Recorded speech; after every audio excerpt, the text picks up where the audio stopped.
Yes, people, welcome to Strasbourg Steve for another live stream. Not even a watch along this time. I might be doing one later tonight in about 3 hours' time. But today we've got a show, Steve and Chlo show, obviously with Chloe and Prime as well. We're going to be reviewing Newcastle United and Chelsea's season. Overall, yeah, very successful for both clubs, winning. Championes, championes, Yeah. ole, ole, ole. As you can see, Chloe's still drunk off the Club World Cup Kool-Aid as she should. Prime probably too. So yeah, congratulations to Chelsea winning that Club World Cup in extraordinary fashion, quite honestly, and beating good teams along the way, despite what people might want to say. But yeah, so look, like I said, successful season for both clubs. I think both teams had some ups and downs for sure. Some doubts about both managers and certain players, but at the end of the day, enough people stepped up to deliver some silverware for both teams. So um, let's just get straight into it in terms of Chelsea. So what did they accomplish during the 25-26 season? So the Premier League, y'all finished in I have to get this fucking So do you up. mean 24-25? Yeah, 24-25, you finished fourth on 69 points. You got 20 wins, 9 draws, 9 losses. You scored 64 goals, conceded 43, which was the third best in the Premier League defensively. And you got 69 points. In the Conference League, you won that. You beat Real Betis in the final. Again, very, very impressive second half display for sure. Beat them 4-1. In the FA Cup, you fell short to Brighton 2-1. And in the Carabao Cup, we beat y'all in the, I think it was the third round or something. Well, like that. It was pretty early. that was the most. I saw a tweet earlier saying that Maresca could have won a treble if it weren't for shit like that, because we beat you in the league literally a couple of days before that when you knocked us out the Carabao Cup. Yeah, but Maresca used his squad and Felix and Nkunku, who I told people are shit. Missed chance after chance after chance. But yeah, we can get into that. And in regards to what else Chelsea did, if we look at Wake up, Yasser. top scores and all that, big up Yasser. But yeah, big up everybody in the building. In terms of your top goal scorers in the league, Palmer, 15 goals. Jackson had 10. Madueke had 7. Enzo Fernandez got 6. Cucurella with 5. Neto got 4. Nkunku got 3. Sancho got 3. Colwell got 2. Tosin, Adebayo, Caicedo, Disasi, Felix, Derek George, Reece James, Joshua Chimpong. Reece James all got a goal. And so, yeah, the assist leader was Palmer with 8, Neto, and Fernandez was 7, Neto was 6. Yellow cards, Caicedo had 11. Red cards, Cucurella had 1, Jackson had 1. So, yeah, that's overall kind of what happened. And obviously in the FIFA Club World Cup, y'all won that. Could start at the beginning, though, like we did with last year. So going into the season, and we'll start off with this game because this was obviously Maresca's first game in charge of you guys. What were your expectations going into the game and the season overall? I'll start with Chloe. I was only thinking earlier, I hate to bring him up because I know a lot of people don't like him, but we had a great pre-season with Poch and ended up having a not so good season in the league. And then we had a bad pre-season with Maresca and then a good season in the league. And but at that point when we had this pre-season with Maresca and what we saw, I obviously was a really big fan of Poch. So for me, sure, my expectations were we finished probably around the same as what Poch had finished us. 5th. So like 6th, 7th, and obviously we came 4th. So I don't know, but I can't remember that Man City match that well in terms of did we dominate and we still somehow lost 2-0 because of Sanchez's bullshit. But I didn't have high hopes, put it that way. Especially being Man City as well. I was the only reason I was happy is because start of the season is the best time to play Man City. That was that for me. Prime, what about you? In terms of this game, if you remember it, and what you were about expecting Chloe going into the season. I mean, people know I didn't rate Poch at all. I didn't want him. Yeah. Our preseason, I don't think with Maresca was actually even bad. I think it was an interesting preseason in terms of the players trying to learn a completely new style of play, and I think we got like some interesting results and performances going into this City game. Even though people say playing City early is the best time to play them, I wasn't expecting to win. Right. But we drew against them the season prior, though. The 4-4. Yeah, so. Or 3-3 or something. And the 1-1. And the 1-1. Like, I don't know. Yeah. So, okay, fair. But yeah, I remember a lot of people. What do you mean first? What? Because obviously you said you was expecting to lose to them, but then I just deep that we drew to them the season before. Yeah, I wasn't expecting to beat City. And to be fair, the game was even close. Like we went 1-0 down. I think 18 minutes. If I can remember, Colwell should have done better from the ball into Haaland to score. Yeah. And then we had chances in the second half to equalize 1-1. I remember Enzo played 2 brilliant passes out towards our right-hand side. And one of those chances, I think Gusto had to cross it in, and there was no one in the box. And there's another chance, I think maybe Madueke had, or someone else, to cross it in, and again, there was no one in the box. Like, we had chances to make it 1-1 before they got the second. And that second goal was just poor from Enzo and I think someone else in midfield. Right. No one. They just failed to bring down Kovacic. He was just allowed to like dribble through 2 players and shoot and score. It was just poor all around, and that annoyed me. But in terms of like how we actually played and stuff and how we set up, I think we set up fine. And Nkunku, actually, to be fair, that was one of his, in my opinion, one of his better performances earlier in the season for us, because he actually played well. In terms of the hard work and his defensive play, he actually did play well. So that's fair. Very next game, you guys won 6-2. This is the Madueke madness. Yeah. That was interesting. But yeah, that was a crazy. I remember these 2 games, and I point them out because, I remember a lot of people were like down about Maresca after the first game, but then the second game, it was like, people just did their whole flip-flop thing where it's like, we're amazing, we can challenge with this, we can do that, like we have amazing, because it was like you guys battered up Wolves. You really that did. just sums up the Chelsea fan base, to be fair. Yeah. And then it was like the next week, you played Palace. This is the Dean Henderson game. This was the we went 1-0 up. We went 1-0 up early. We went 1-0 up early, and we were playing well. We had chance after chance after chance to make it 2, particularly from Madueke and Palmer failing to take chances. And then they scored a stunner. Off.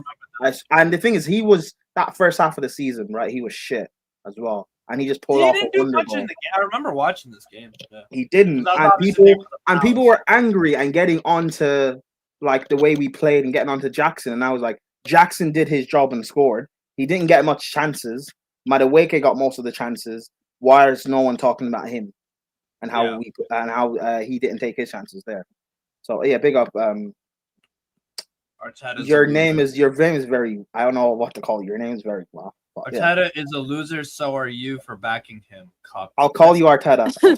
I'll call you Arteta. But yeah, that was a game where like we should have won. with the chance we had. We didn't take them. But Dean Henderson was like, nah, fam. True, but like also there are chances we had He where we really just was. done better. No, but there are chances we had that we just should have done better. There's going to be a lot of those games this season, by the way, when we go through where it's not necessarily not all of the games we've played where the keeper has pulled a madness. Some of them it's just like you just didn't take your chance properly. I thought the Bournemouth game was. I thought you were a bit. You deserved the win because you got the goal, but like Bournemouth, I thought kind of did what you guys did in the Palace game, where it's like they had chances. They definitely had chances. Yeah. But Bournemouth was a tricky game. We were struggling to break down their low block, and then Sancho came on. I can't remember what minute, but Sancho came on, and his link up with Cucurella was brilliant. And then he set up not the equalizer. He set up the winner for Nkunku They to missed the score. pen as well. Remember that? Yeah, we did. Well, Palmer did. They did. Evan Nielsen. Oh, they did. Yeah, but yeah, we played. I think that was a good game. I don't think we were poor necessarily. I think that was a good game. But I think Bournemouth we did have chances. They'll be more aggrieved, but yeah, sure. That was a good win because Bournemouth started out the year good. You battered up West Ham. This was when, you just cooked them. Like it was different, man. So nothing really to say there. Obviously, why do I not remember any of these matches? You don't remember Palmer 4 goals in the first half. I remember the score lines, but I don't remember what happened in the matches. You don't remember Palmer scoring 4 goals and a half. This was a crazy game. This was that Brighton game. That was the game where, bro, that annoyed me to hell. We go back to the summary. They went 1-0, then we equalized. Good play from, and then it went 2-1 with the Palmer penalty, and then Sanchez fucked up again for their equalizer, and it just seemed like for the 3-2. But like my point is, Sanchez was fucking up, and then if not for they Palmer, had chances too. They had chances. This is a game where both teams had a chances. Yeah. And this was a game where Maresca said, because I think midweek we played Conference League. I'm pretty sure. Or maybe it was the week after we played Conference League. And Maresca was talking about how with this end-to-end basketball game we were having, and we had a few of those games where it's end-to-end. Maresca was talking about how. What are you doing? You did. You did have a. You did. It was the game against Barrow. No, scroll up. Bournemouth, West Ham. Bournemouth, no, that's not what I'm talking about. That's Brighton 4-2. No, yeah, scroll up. Scroll down.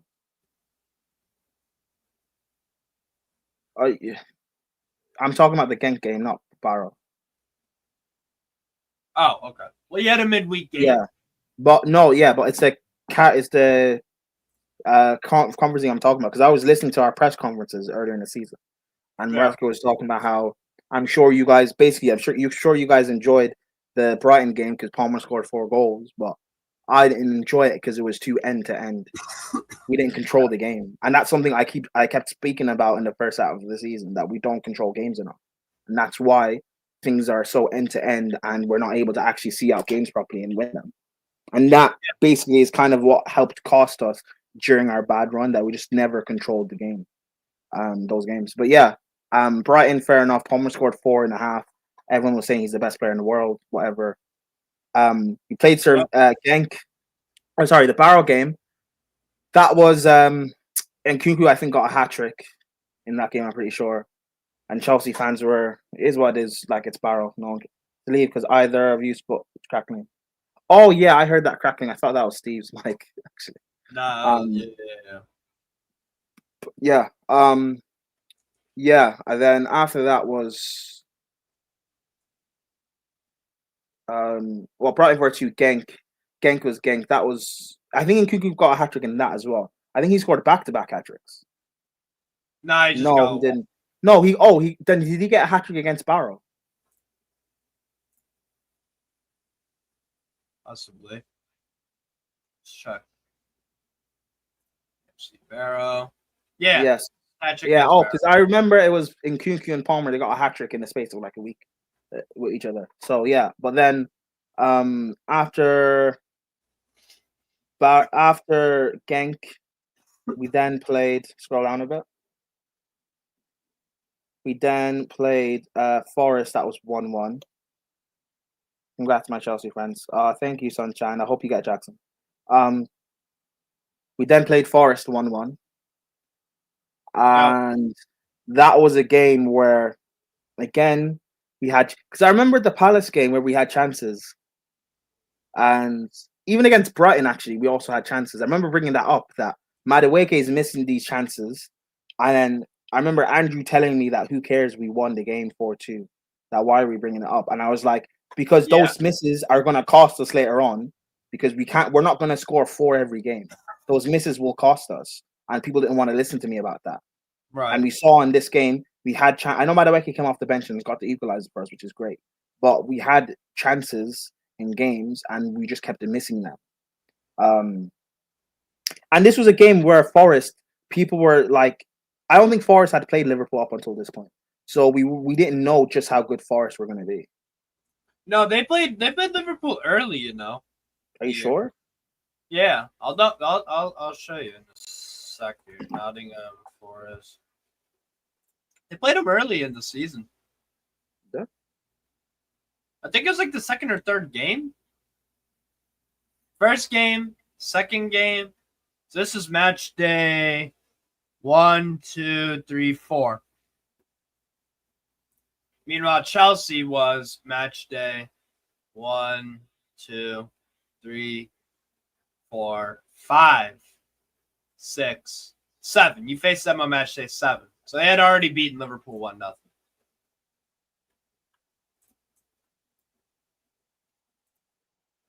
No, you there? Yeah. So, no, so they already beat Liverpool. They beat Liverpool in September. And the time you played them it was October. So okay. But they did well early. They did well early for us. I don't remember you guys having a lot of chances in the game. I do remember the red card from Ward Prowse. That guy fucking sucks. What about this game, the Liverpool Chelsea? Because I thought you played well to an extent. I don't think you were the better team, but you played much better at Anfield than some people thought. This was a game where this happened just after the international break. This was a game where going into it and stuff, because people were complaining about Reece and Lavia not playing and stuff, and I was thinking that Maresca's saving them for this game, and it came out like an hour before the game that they were both starting. Wow, you fraud! Shut up and accept, Jackson. Thank you. We no, we I think we played well. To be fair, my problem was Sancho. To be fair, Sancho was decent up against Trent, but he didn't attack him enough. But even in saying that, we still should have won a pen against them. Trent brought Sancho down. Gusto kept he wasn't doing his defensive responsibilities enough. He was inverting, but he didn't remember to get back, which left Colwill having to go out wide, and he was isolated alone with Salah. The only big difference really in this game was the fact they had Salah, and he was a difference maker. For the second goal, that pass he made to Curtis Jones was quality. Yeah. So I think that was a big difference in that game between those two. But I was like good with the way we played, to be fair. Like we had played, that's 2 big games. That's 2 big games so far we had played. Yes, fine, we hadn't won any of them, but in terms of this young squad, this young manager, 2 big games where we had actually turned up and performed. Yeah. Briefly, the Panathinaikos game, I think you guys struggled like early in the game, but then just like scored a flurry of goals. Yeah, the first half was a game where it was like Chelsea fans were like, "Oh, we're not taking it seriously. The players aren't taking it seriously, whatever." And I think Maresca said something, and he kicked him up the ass, and then we turned it on in the second half and just got through the game. Then the Newcastle game, you want to speak on that on your perspective? I never fucking.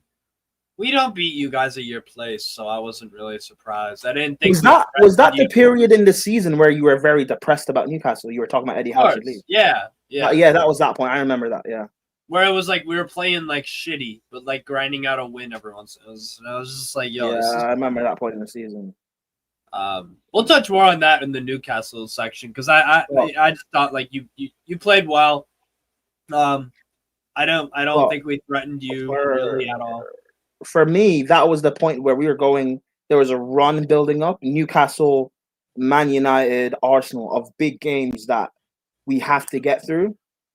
And I was thinking beat Newcastle, and with United and Arsenal, like, because we have a poor record against United, and I'm someone who is never confident playing United anyway. And then Arsenal are, regardless of what people say, they are a very good side and very difficult to break down. So I was thinking, just don't lose against them. Like maybe if we sneak a win against one of them, fine, but just don't lose. And worst case scenario, get 7 points, or not 7 points, 5 points, which is what we did. Yeah. And then we lost Newcastle, obviously in the Carabao. Newcastle game, I was surprised. I was surprised because you're gonna say about your lineup is hella rotated. Newcastle. I know you guys did too. Well, I mean, I know you guys did too, but for me, it was a thing of like, we took 2 goals early, and then just even though people say you rotated, you still fielded like a strong Premier League side. Like Isaac, Gordon, Joelinton are Premier League players. Tonali, Premier League player. Shar was, before his injury, one of the best centre backs in the league. Lewis Hall starts. You fielded a strong Premier League side. Nick Pope, Premier League player, obviously. You fielded a strong Premier League side. Whereas with us, we rotated, and Nkunku and Felix were just pouring from the goal. They were so bad this game, bro. Yeah, they kept shooting it above the fucking bar and everything. I was so annoyed because we had enough chances to like get something out of that game, and they just kept fucking up in front of goal. I was so annoyed, annoyed.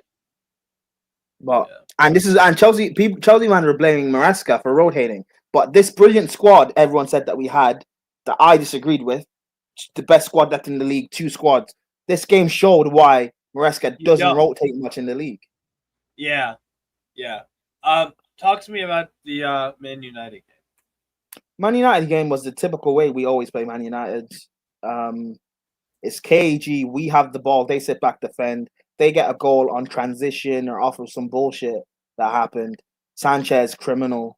And then we end up scoring a goal because we have to respond or whatever it is. Or we'll score first and then they'll get a goal off some bullshit. Like, it's just the way it normally happens. This is when they had Rude. Oh, yeah, they had just fired Ten Hag, I think. Yeah, this is Rude's first game, I think, or second game. And it was their first game. And I was annoyed because I was hoping that can Ten Hag just stay for like 1 more week or 2 so we could play them and get it done. West Ham decided to ruin it. I was so pissed, bro, because the past few seasons when United managers have been on the brink of getting sacked, they've been sacked before they played us. Ollie got sacked before playing us. We had to face what's his name as interim. No, not Ollie. Who was United's last manager? Ollie. Yeah, Ollie, I think. No, yeah, Ollie was Ollie. Ollie got sacked before playing us. And we had to face Michael Carrick as an interim. Yeah. The Chelsea Arsenal game? Any thoughts on that? I'm trying to remember if I don't think there was much between the both teams. I remember they scored and they looked kind of good. But then Neto scored a great goal. They weren't really that good. We were the better team. Well, I say we were the better team. I don't think we were necessarily brilliant either, but we were definitely better than them. Yeah. This is with Saka, Odegaard, Havertz, Partey, Rice. Like this. They played a strong side, whereas with us, we played. Yes. I mean, this is good stuff. Yeah, but this was when Reece was still like was still trying to manage Reece's minutes, which is done really good at, I think. But Chelsea fans were crying about it. Yeah. So yeah, those were No you one in the Conference disappointed with League the is two what it results? is. Not Huh? really, because it's kind of what I expected. So not really Fair enough. fast. Leicester, we won 2-1, is what it is. Beat Heidelheim in the Conference League is what it is. Villa 3-0. You guys played very well that game. I remember. That surprised me just how easy it was going to be. I didn't think it'd Yeah, be 3-0. they didn't show up. They had a Champions League game midweek, I think, and they had Then that was why it was easy. Because Villa, when they've played in the Champions League this season, they've struggled in the league the game after. So yeah, and they were that makes terrible sense. Yeah. away from home. Aston That Villa makes sense why it was 3-0. Yeah. Yeah, We played fair play. You played Southampton. We rotated against Southampton, but like they're so bad regardless. And then we played Spurs. They went 2-0 up early against us. Cucurella slipping for both goals. I think he had the wrong boots on, and then we just like turned it on and beat Spurs. The game 4-3 doesn't show how that game went. To be fair, like we dominated, barring the first like 20 minutes. We dominated. Yeah, so that was a really good game. To be fair, that was enjoyable. Let's see. That's fucking last year. Jesus Christ. All right. So Spurs 4-3. You beat Astana 3-1. Wasn't there a late winner for you guys in this one? Not sure. Yeah, 80th minute. Later winner. Yeah, Mbeumo got 26 shots. Holy shit. Wait, who got sent off? No, it was Jackson, the late winner, the 80th. Yeah, but Cucurella got sent off. Yeah. I mixed up the two. Yeah, and then we can skip the next game. Yeah, you beat Shamrock 5-1. This is when your bad run started. Yeah. Hey, just after battering Shamrock Rovers, hey, Chelsea fans. I told you guys. No, Joe. Yeah, it did. That was bad. This was I think. Was this not when what was his name got sacked? Sean Dyche got sacked, and I think Moyes was in charge. No, yeah. Sorry, Dyche was still manager. Okay, that's bad. Yeah, because you know why? Because Jake O'Brien was on the bench. Jake O'Brien.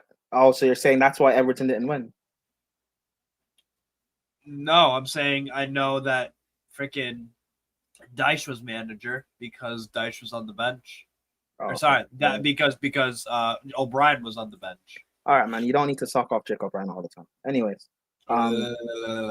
Yeah, you guys were horrible in this game. I don't even remember Pickford making any like big saves or that really started. I thought you played too slow in the game as well. It wasn't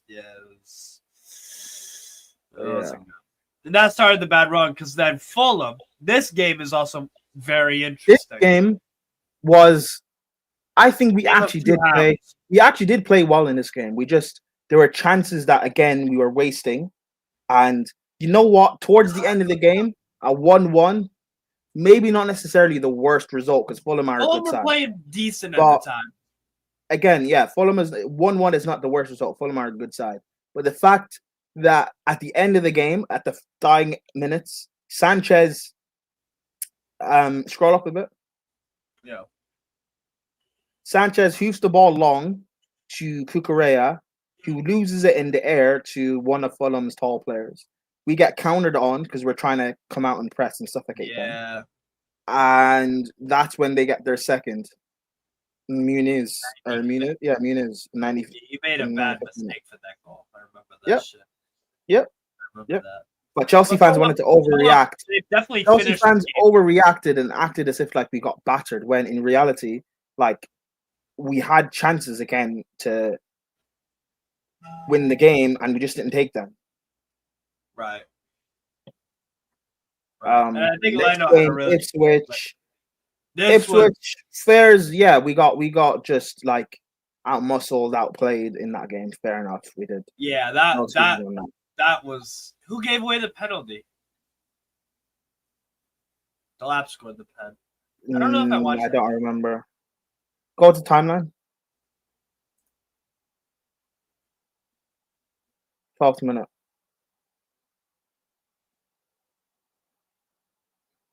Jorgensen. After Delap raced onto a through ball poke past Jorgensen, he went down but this ain't minimal contact. Yeah, it was Jorgensen that get. Yeah, Jorgensen. Yeah. Yeah. I remember this game. Jorgensen played, and I remember Daniel Wilkinson tweeted out on Twitter. He was happy that we lost, basically, because Sanchez wasn't playing. That's nuts. Yeah, I can bring up the tweet as well. Everyone had a trampoline touch in that Ipswich game. Yeah. You guys got that. Big up the Chelsea fans here in the chat. Yes, big up to all of y'all, 100%. So yeah, that was that. Not good. Would you say that was one of your worst performances of this season? Yes. Ipswich Town lost. Absolutely. The Everton was shit too, to be fair. But, and then Palace away, you drew 1-1 as well. Then you didn't beat Bournemouth. And I remember Bournemouth had chances late in the game, I want to say. You did beat Bournemouth. They did. Before that. Fair. So I thought that was another. This really was a rough run for you guys. Damn. I beat Wolves 3-1. I think you scored late goals, right? It was 1-1 for a while, and then not late, but 60-65. So you got the business done there. Cucurella scoring. Cucurella, man, coming up with some clutch goals. This game was bad. This game was bad too because you got outplayed by a pretty dusty Man City team. You lost 3-1. Jesus Christ. And then I remember this West Ham game too. You won late, but didn't really play that well. This is definitely the time where you weren't playing well in many of the games. The Brighton back-to-back. Yeah. This was when the Maresca out thing was like loud as fuck. Because this isn't a good run, to be fair. That is very, very, very sketchy. Yeah, it wasn't a good run. And then it was the transfer window had ended when we played West Ham. That was deadline day. We didn't, or it wasn't deadline. I think it was deadline day, or maybe the day before deadline day. No, it was deadline day. So I remember, what's his name? They both got injured. Jackson and Gu both got injured those games. Yeah. Yeah, you didn't have Jackson for the longest. That's true. But yeah, the Aston Villa game, I remember. I think Villa played better than you guys. You had some chances, yes, but this was when Villa was in pretty strong form. This is around the time they played Jesus Christ. Fucking nose is stuffy. This is the time they played PSG really well. So you lost there. Beat Southampton 4-0. Dealt with Copenhagen 1-0 and 2-1. I remember in this game you were really bad. Am I correct in saying that? In the Leicester game. You did not play well in this game. Am I correct in saying that? Or am I thinking of a different game? Can't remember. You did not play good in this game. Was it a Leicester game? I'm pretty sure. Chelsea fans in the chat will correct me. I think it was because Cucurella scored late, yeah. Yes. But then again, there was a lot of those games during that period where we weren't playing. It was because, again, we just didn't have like any. That was during Palmer's bad patch, and then Jackson was also out injured as well. And we just couldn't string anything together. Yeah. And then we played Copenhagen second. We played Copenhagen second leg. To me, I don't really care how we played that game because we were through anyway. People were trying to overreact about the performance, and I was like, "We're through. Who cares?" This game was really. This is not a good game to watch. The Arsenal Chelsea. That was poor from both teams, to be honest. Yeah, it was a stink. It was a stink fest. We played Spurs. We always beat Spurs. No one cares. Brentford was a draw. That was bad. Yeah, you missed some chances there. Yeah, Brentford had some too. remember when I said that's the theme of our season? We're just always missing the chances. Yeah. Legia Warsaw, that was comfortable 3-0. And actually, no, sorry. The Copenhagen game, both games, I was happy with those two games because again, going into the Conference League before it started, people were saying Copenhagen are, even though Chelsea are the favourites and should win it, people said so. Betis, Fiorentina, and Copenhagen are amongst one of the favourites to win. Remember? I don't know why the fuck. I don't remember the Copenhagen part. I remember Fiorentina and Betis. I was on that train. People said no, but people were also saying because Copenhagen, people remember our Champions League team, so that's why people said Copenhagen. That's remember? dumb as hell. And yeah, but we're talking about normal football fans. We're talking about casual football fans. But people were saying that, and that's why when we beat Copenhagen and Chelsea fans were trying to overreact, I was telling them, but you told me Copenhagen are amongst the favourites. We just knocked out the favourites. Why are you angry? Stop being angry for no reason.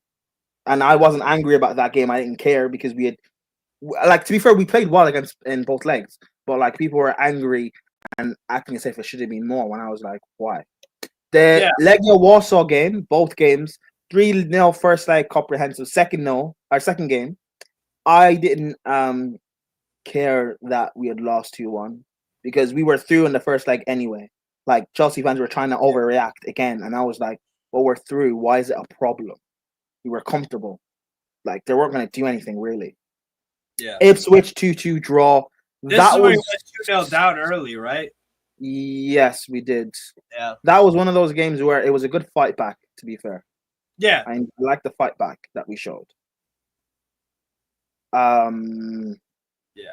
It was bad to be 2-0 down, yeah, but it was a good fight back. And then we played Everton. That was a good 1-0 win. Again, that was not a good game to watch. Yeah, but it was good that we got it was good that we actually got the win and stemmed the flow. And this is when, like, scroll up a bit to the Fulham game. This is when you start seeing us pick up a bit of a run. Yeah. That Fulham win, by the way, was big because we were losing in that game and it was looking bad. It was the opposite of the game at the Bridge. Yeah, and then Neto scored, and I think Tyreek George scored late. Game winner. And Chelsea fans were complaining about that game, but they praised how Fulham played, even though we dominated them at the Bridge. Yeah. It was weird. But yeah, so that's why I'm saying the Everton game, I was happy with that because you see, we built up a run of games. We beat Fulham, beat Everton, even though it's your garden, we beat them twice, and we went and beat Liverpool 3-1. They were on the beach because of the title win. Great, but I was worried. I was slightly nervous because we don't do well against Liverpool anyway in terms of wins. Yeah. And I was wondering if whether they would still turn up and perform and whether our players would perform or they would say, oh, Liverpool are on the beach. It's going to be an easy game. I didn't know how focused our players would be, but we played very well against them. We deserved the win. Yeah. Your Garden, we played second leg. That was just comprehensive. Just see out a result. Don't lose it. Is what it is. We played Newcastle. I don't know what you think, but I think we beat you guys if Jackson doesn't get sent off. No, you played better when Jackson got sent off. No. I don't mean having Jackson. I mean if we weren't down to 10 men. Because if Jackson didn't get sent off, my point is if Jackson didn't get sent off, we could have taken him off and brought on someone else. That's my point. Sure, but Maresca, did he do that very much? Because Jackson, we created enough chances in that second half to win the game. I just think being down to 10 men. Good saves. I just think being down to 10 men had a big effect, bro. You guys played better without Jackson. You played better with 10 men. I'm not talking about Jackson. I'm talking about the fact that we didn't have anyone on the pitch. Yeah. We had 11 men on the pitch. Even if it means taking off Jackson at the 60th minute, just having 11 men is a big difference. That's the point I'm making. You guys weren't playing it was only going one way. This is just what I remember. Because I remember we scored early, and then we had a few flurry of chances. I'm not saying they were amazing, but they were definitely there was well, exactly. We were on it, and that's the first half. The second half, though, I thought we did our thing defensively, but you guys did play. I don't think so. I think we created. I think we created. We created like two. There was two big chances we created. The one with over the bar. I think there was one with Kukurea shot. I think that Pope saved and got pushed into the path of a striker to tap in, and there was no one there. And there was another chance we had that if we just had 11 men on the pitch, it would have meant we'd have someone in the striker position to score. Yeah, but Jackson doesn't pick up striker position. I'm not talking about Jackson. I'm talking about having 11 men on the pitch.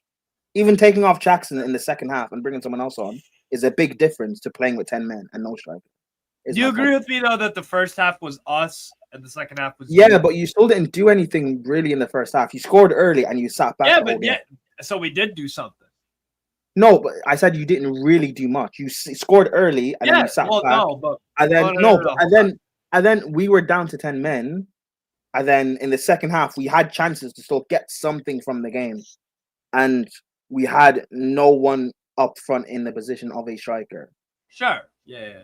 That's the point I'm trying to make. If we take off Jackson, say, in the 60th minute, and then we bring on someone else, we would have been able to score and at least get a draw. Did Maresca? I honestly forget. I don't remember Jackson getting like subbed off in games a lot. He did get subbed off in games. Okay.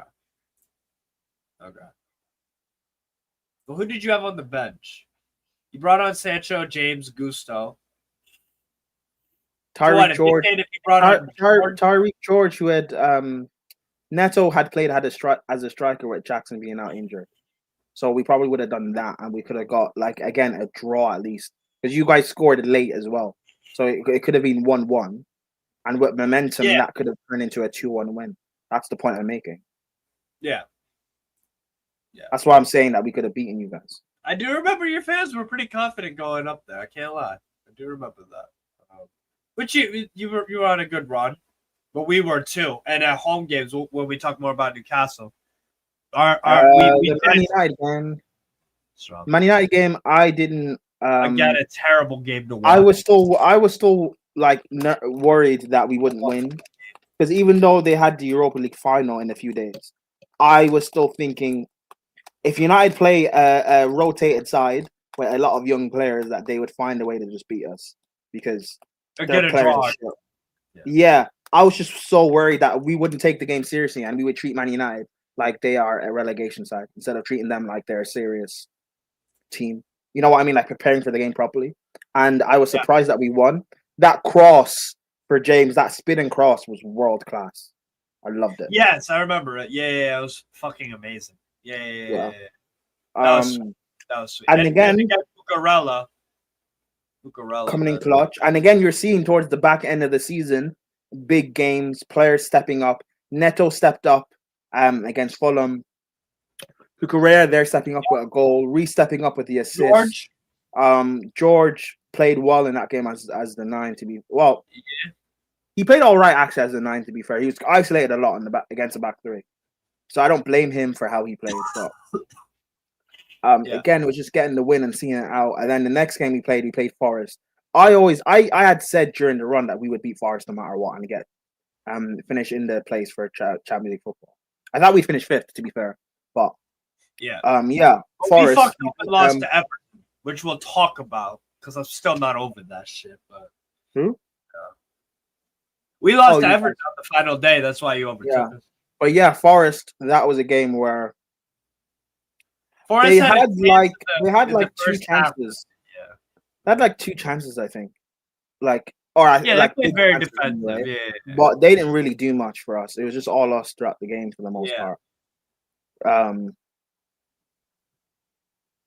then the Conference League final, where Real Betis played great in the first half, but second half, you subbed on somebody. You made a double sub like early in the first half, and it made a second half. Sorry, and it made a big difference.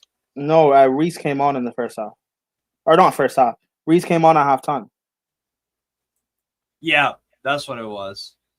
Reese for Gusto. They had to sub out Ezel Zuli as well. That was that also I think changed the game up a lot. Yeah, they had to sub off Ezel Zuli because he got injured. But yeah, that's once you got the first goal, I was like, oh god, because you looked like scoring that whole second half, honestly, and then you just hit him again and again and again. That was very impressive. That was very impressive. So you got the Conference League trophy there. Very, very good. So what did you before we get into Club World Cup? What did you rank? Like out of 10, I'll ask you a few questions. Player of the year, who you got? Not including the Club World Cup.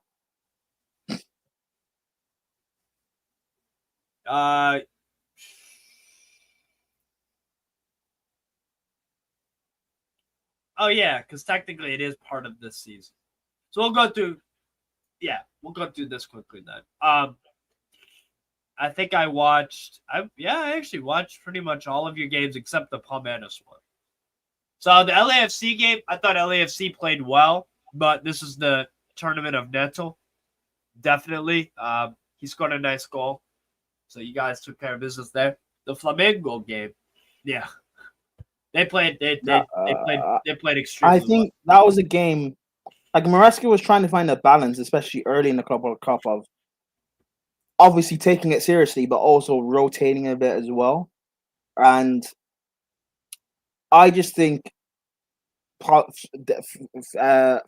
they took us by surprise. I think we underestimated them as a team in terms of what they could do. Because you see, in contrast with us playing Fluminense, we took that game seriously. Not just the fact that it's a semi-final, but we also treated them with the respect that they deserved because we had also just lost to a Brazilian side. If we didn't play Flamengo, or if we had beaten Flamengo, maybe we wouldn't have taken Fluminense as seriously, and we might not have beaten them. That's another Jackson red card. That was You should be getting rid of him in some capacity. I'll be real. Yeah. Whether that's a loan, which I think it is going to be, to be honest. I don't think anyone buys him on a permanent. Maybe Man United, because they are really fucking dumb. But I don't think they'll buy Jackson unless they sell a Garnacho or a Rashford or a Sancho. But they're struggling to sell them. So I don't know. We can talk about all that in a moment. Flamengo played very, very well. I went to the Esperance to the Chelsea game. Esperance they had nothing up front, and their goalkeeper is a fucking bum. So my impressions from the game since I was there was, I really liked Lavia. I thought Lavia had a great game. Tosin was winning everything in the air very well, and he scored a nice header. The Lap, very impressed with the Lap. I rate the Lap a lot more since seeing him in person, to kind of see what he does off the ball, off the camera sort of thing. So, very, very good signing. I would have taken him at Newcastle still. So that was good. The Benfica game. Oh, God. I don't even. Did you watch this game, assuming? Yo, you there? Sorry, which game? Benfica. Against who? Chelsea. Yes. Yeah, I watched the game. All right, what did you think about it?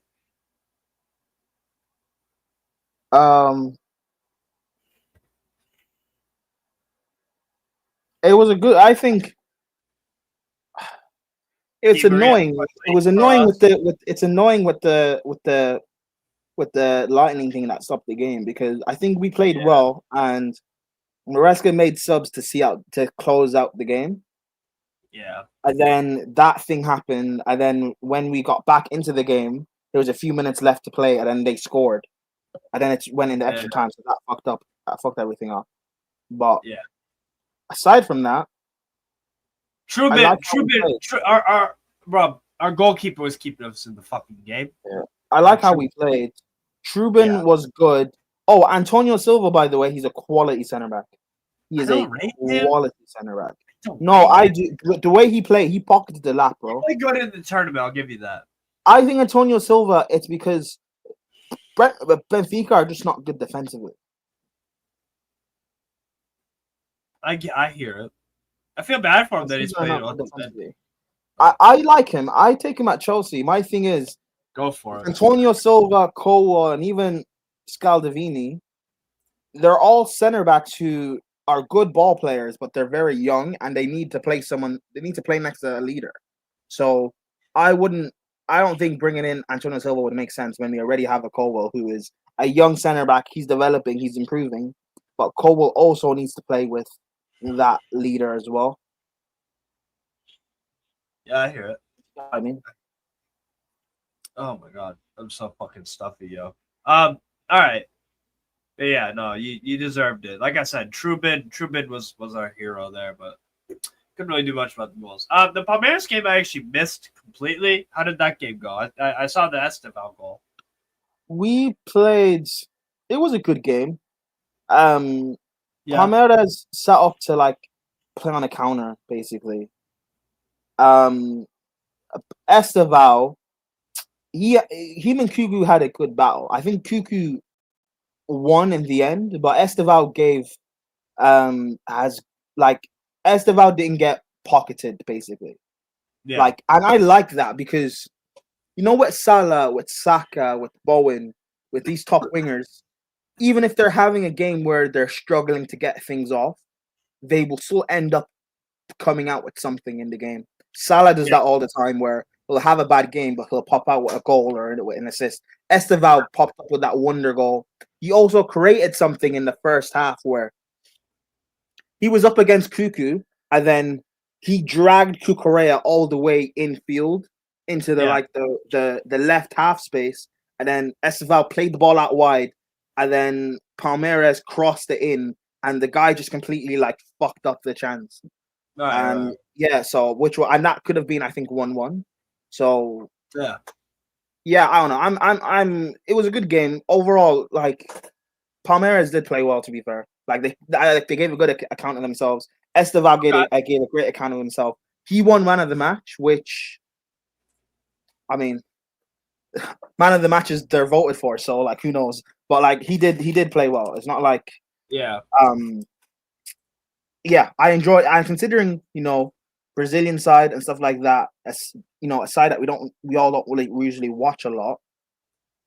Like they gave I'm a good not in account that camp, baby. I'm doing Brazil era watch logs for fun nowadays. Yeah, but like, no offense, but you're weird. Not everyone does that. So yeah. But no, yeah, like a lot of these Brazilian sides, and even the South, like when we played Esperance de Tunis, they played well against us, and they also played well in their second game as well when they played in the group. LAFC. They beat LAFC 1-0. And they played well in that too. I watched the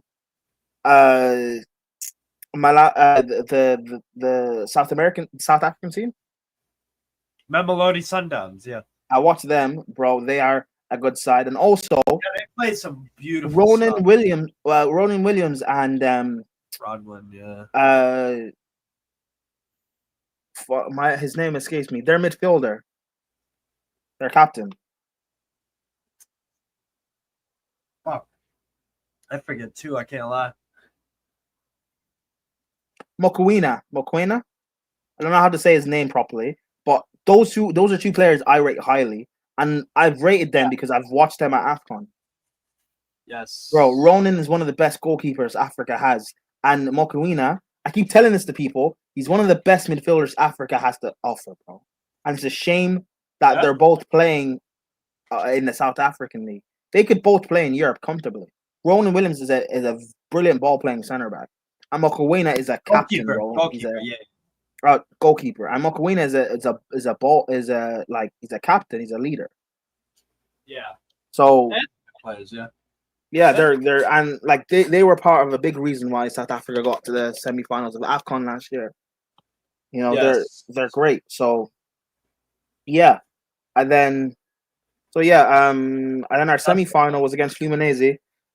Fluminense, they just sat and defended basically. Yeah, they did not. My forward for me. And My then whenever worry, they snatched whatever they had. they're not a good attacking side. My worry was Big up St. Keeks, Atletico Madrid fan in the building. It's good, bro. like Thiago Silva. I thought it'd be the lap playing up top and João Pedro out wide. I was worried about the lap getting pocketed by Thiago Silva. And yeah. No, sorry, not Delap, because Delap had a suspension in this game, I thought it'd be was it Jackson I thought would play? I thought someone would play up top and he'd get pocketed. I don't know. But regardless, I was worried about like Thiago Silva playing well and then the game dragging on at 0-0 for us and then them growing into the game. But João Pedro scored early in both halves. 18th minute. Brilliant goals. Absolutely fucking brilliant. World-class goals. And scoring, you see why I say like the fact that we waste chances? When you score early like that, it kills off the opposition team having any hope. And that's something that we don't do a lot. And that's why we were able to have a bad performance or bad results against the lesser sides because we didn't take the chances early and just killed off the game. You kill off the hope that they have so they don't grow into it and start thinking that they can win it. And yeah, João Pedro, brilliant game. He impressed me a lot. Gusto played well in this game, and he also played well against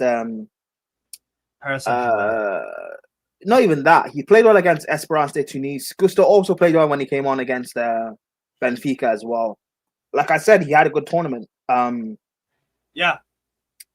So yeah, like overall, like I liked the game. I liked how we played. And then the final, Paris Saint-Germain. The cherry on the top, man. Holy fuck. A lot of Chelsea fans it was weird. We beat Fluminense and a lot of Chelsea fans were saying, bring on Real Madrid, bring on PSG, we're going to win.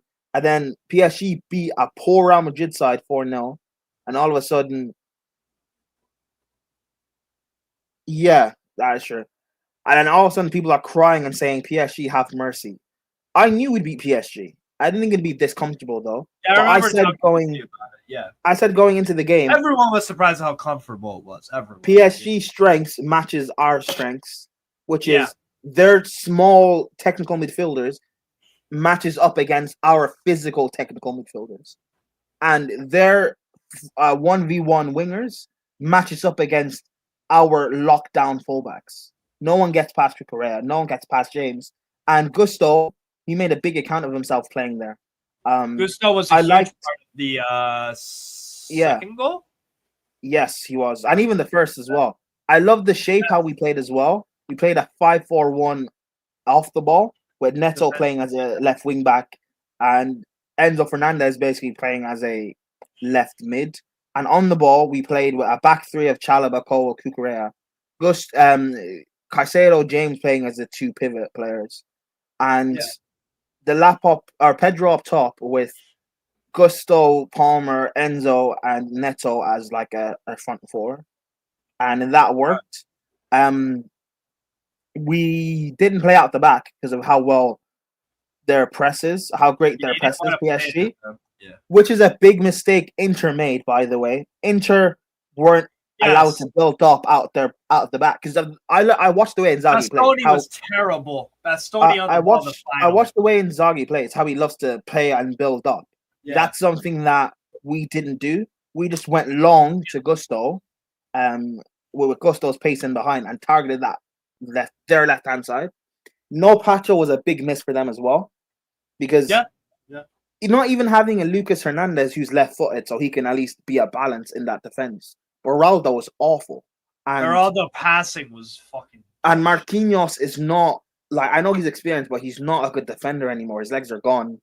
And we just targeted that side continuously, and we were able to get the result. I didn't think it'd be like that result. Our performance matched that result, and I remember the 2021 Champions League final when we beat City. We deserved to win that game 2 or 3 because of our performance, but we didn't get the result because of our forwards. But not today, on Sunday, we got the result our performance warranted. To be fair, it could have even been but Ronaldo's ass. To be fair, that could have been 4 or 5. Like, Donnarumma made a big save or two, definitely.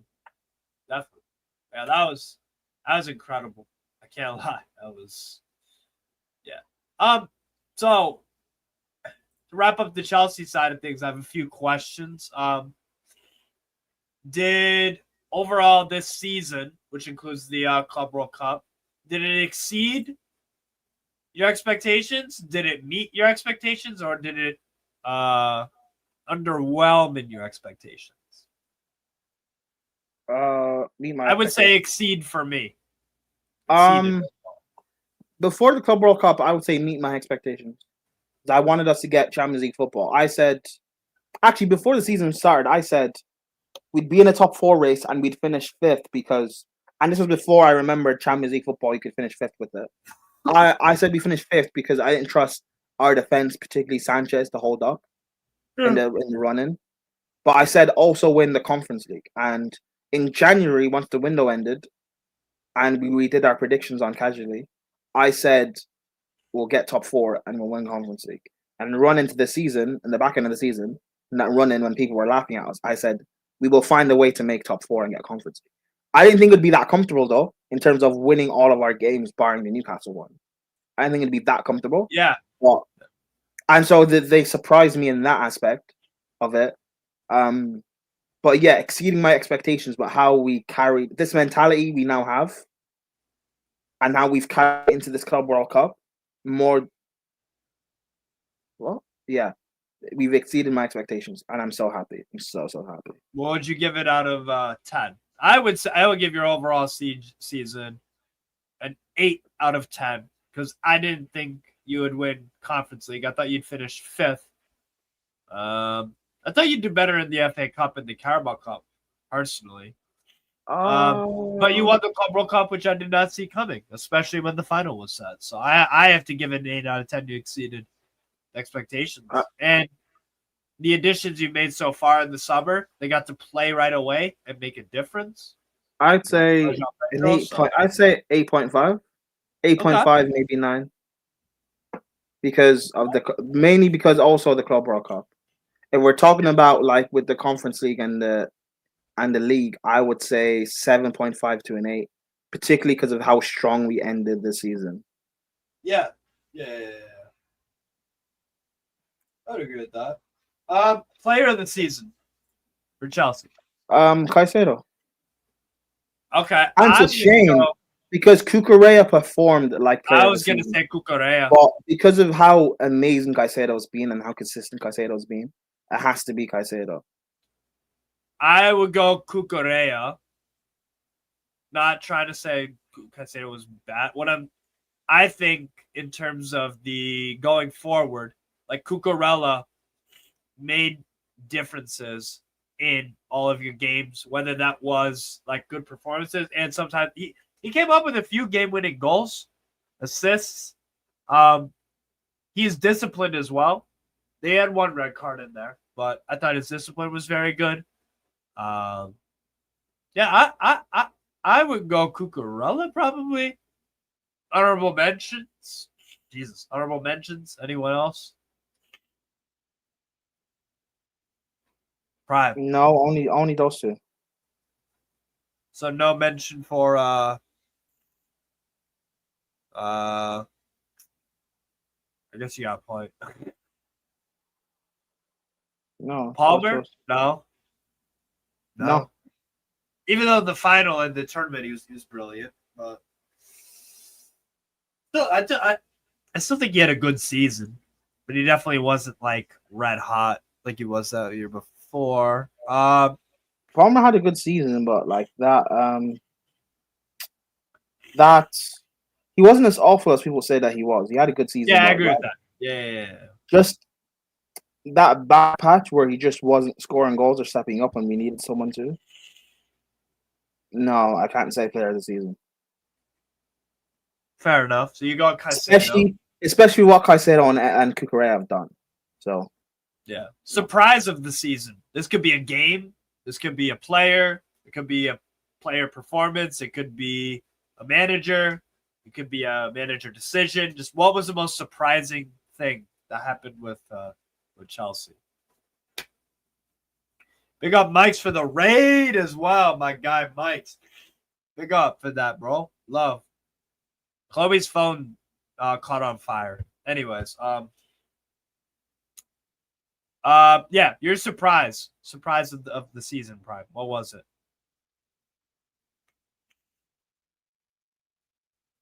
Big up, Mike. So ready to get. My surprise, big up, Mike. My surprise player. Surprise? No, just surprise anything of the season. What was the most surprising thing Chelsea? Like, the most surprising thing about Chelsea this season? Whether it was a moment, whether it was winning the Club World Cup. Okay, I'll go for the final against PSG. How we performed. Everyone to it. Actually, no. Hold on. My surprise of the season is Sanchez towards the back end of the season. The last few months, Sanchez and Chlo. I've been on their necks. Sanchez and Chlo, how they performed the back end of the season, bro. That to me is the surprise. Because I thought our defense would cost us top 4, and they are the cornerstone of our defense. So, yeah, I'll go with surprise of the. I would say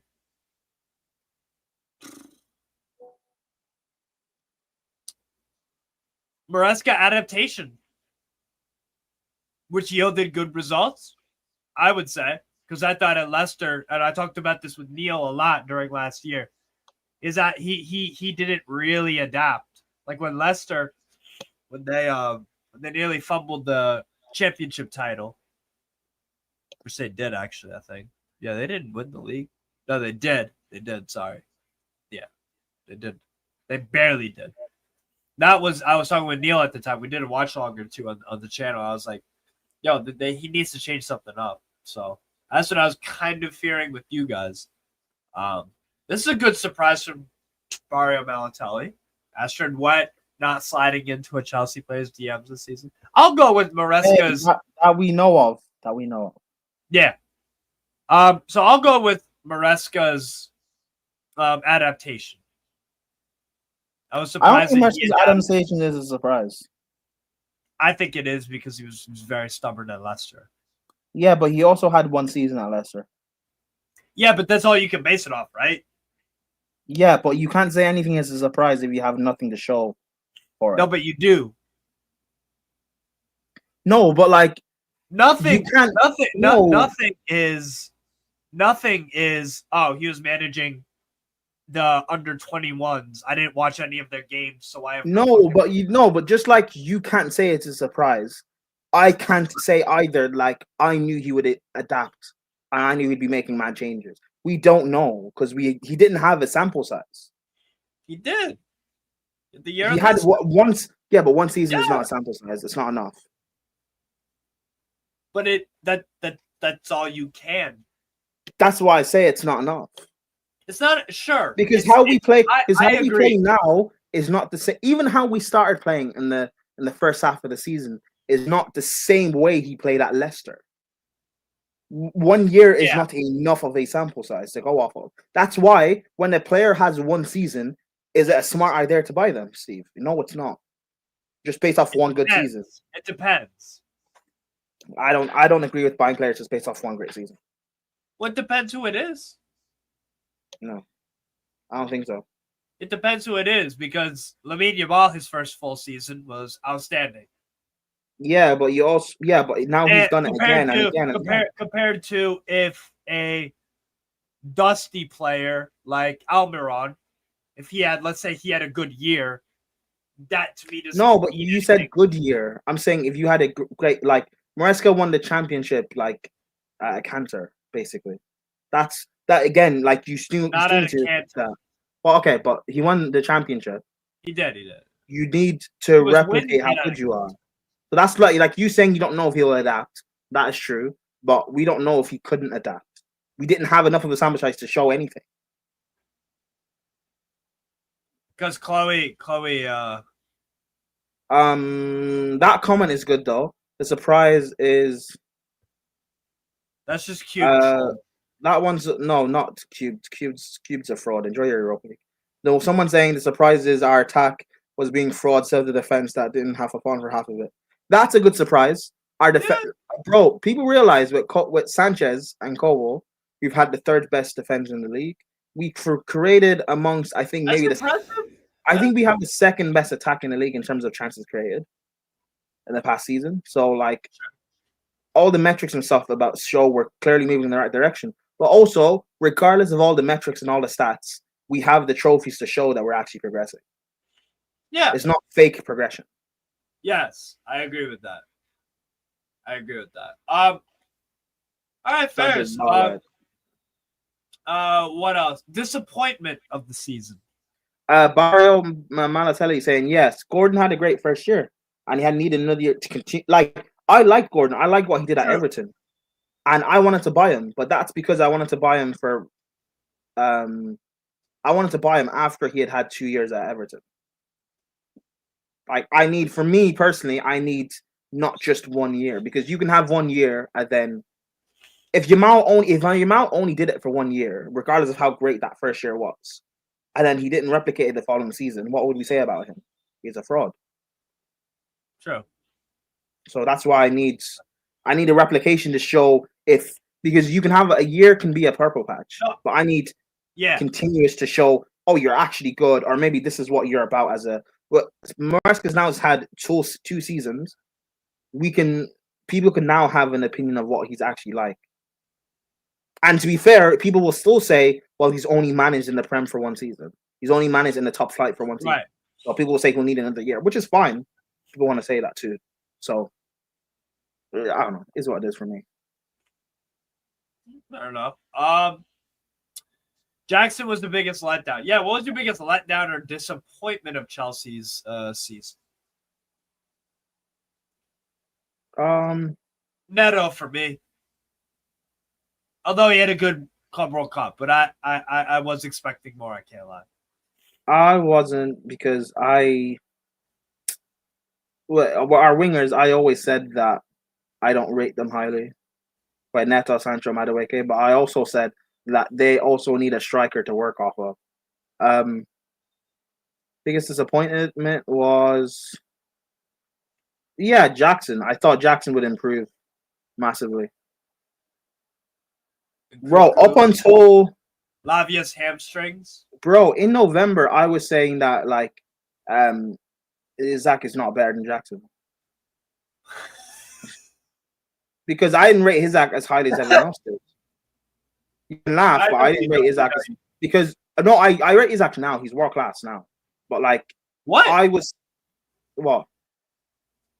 What's what? Now you do? Well, not now. After your semi-final against Arsenal, and then your final against Liverpool. That's when I was because for me, I needed consistency, and also I didn't like the first half of the season.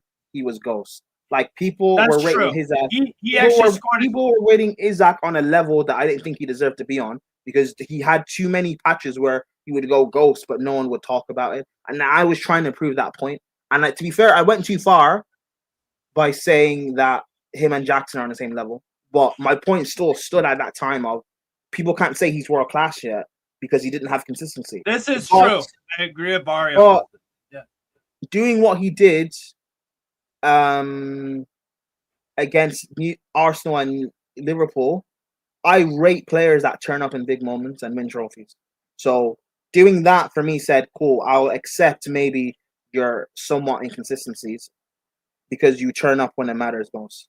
So he's world class for me. That was surprisingly fit. This injury, he was not a disappointment to turn up in the latter half. I'll agree with that. Okay, so it's interesting from St. Keeks, Atletico Madrid fan. As a La Liga fan, I've always had question marks on him being Isak because he was always streaky. Jackson does not have the capacity to be what Isak is at peak, in my opinion. Yes, I'd agree with that. That's a good comment. All right, so maybe Neto. All right, biggest disappointment was for me, for you guys. I probably agree with what's it called?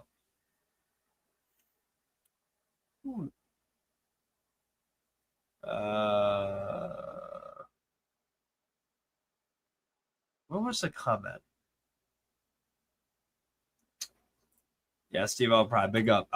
Yeah, I know. My biggest disappointment was actually, I'll stick with Neto. I still did expect a bit more, but that's just me. What else? Anything else you wanted to add about Chelsea? Any questions? Anything? Gallagher from Atletico Madrid to Newcastle is the most obvious transfer ever. Please, no. Yeah, did you guys not just big up Cube? Did you not just sell Longstaff? They're about to sell the Leeds. Thank God. Hey guys, remember I said last summer? Did I not say Gallagher will be come back to the Prem within a year or two? I said that. Yeah, all right. To be fair, I also said he'd go to like Spurs or West Ham, but Newcastle would be hilarious. No, it would not. But anyways, so anything else you wanted to add about your season, Prime?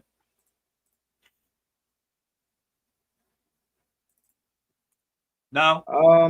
No, Yes. just that we're champions of the world. Yeah. Congratulations. Should be Them dead. Why is it showing all our fucking games? What the fuck, man? Oh my god. All right, I'm gonna switch to live score then. All right. Anyway, so now this is the Newcastle section of the video, people. So about an hour 20 on Chelsea. Got an hour something of So what did Newcastle United do in the 24-25 season? We finished fifth in the Premier League.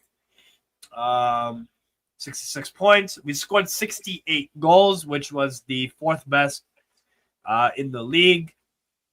Conceded 47, which was, I think, sixth or seventh best in the league. Our home form was sixth, and actually our away form, yeah, bang in the middle. But our home form got us there, really. So, yeah, that was that. Isak, 23 goals in the Premier League. He also scored. Let me pull this up here. It's easier to do on SofaScore. It doesn't want to fucking SofaScore doesn't like loading on my laptop for some reason. It just takes fucking forever. But yeah, Isak had 23 goals in the Premier League, and in all competitions, the Swede hit 27. He had 3 in the Carabao Cup, which we won, and 1 in the FA Cup. So, yeah, brilliant season from Alexander Isak, or at least, what's it called? Since the Chelsea game, obviously, which we were just talking about. Barnes had 9, and that's very impressive, considering he didn't get a ton of minutes. Murphy had 8. Gordon was 6. Bruno Guimaraes got 5. Joelinton got 4. Cher got 4, which is pretty good for a center back. Tonali got 4. Bird had a goal. Miley had a goal. Osula had a goal. So that was our production. Murphy with 12 assists and the 8 goals. So, yeah, very good season from Murphy, like statistics-wise, definitely. And Guimaraes was 6. Isak was 6 assists as well. So that's 29 goal contributions in 34 games for Isak in the Premier League. That's very good. It's very good. Gordon had 5 assists to go with the 6 goals, so definitely a drop-off from last season, but still all right. And then Barnes again, 4 assists. Lewis Hall had 4 assists. Joelinton with 3. Trippier with 3. Tonali with 2. Jay Will, Lil Joe Willick with 2. Dan Burn, Lloyd Kelly, and Tino Livramento all with an assist as well. We'll start off with what we did in the first game of the Premier League last season, which was a shockingly bad win. A win. We played like dog shit. Absolute shit. Like, I still get mad about this game. I still get mad about it because we got emphatically outplayed by them.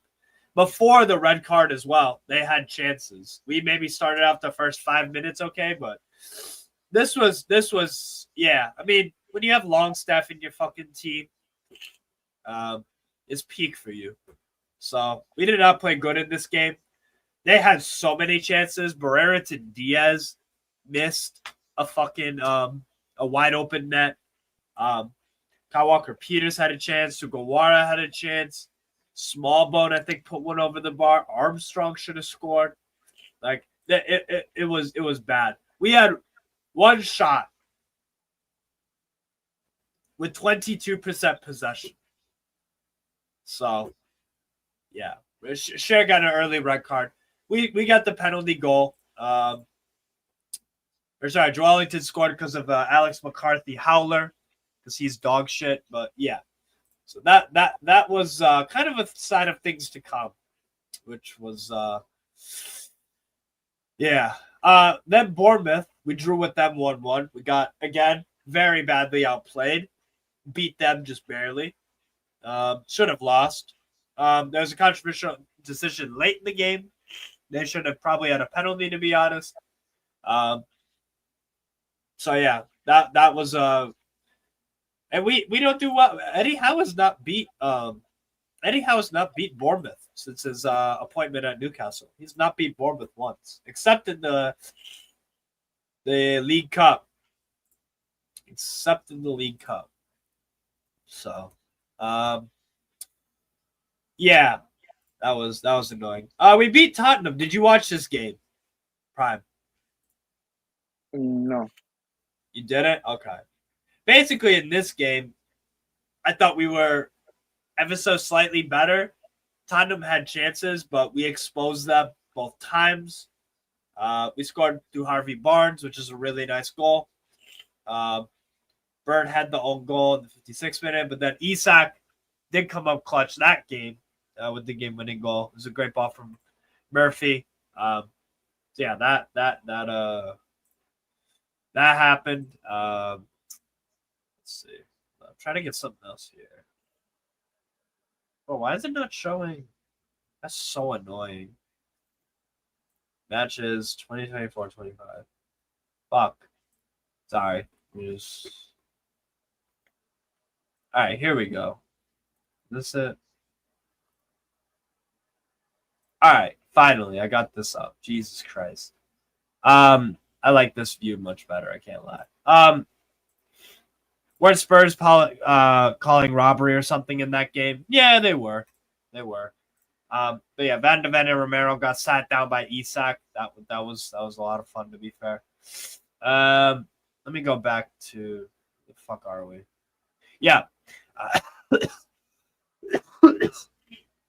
Side note: we did beat Nottingham Forest, who started off their season well.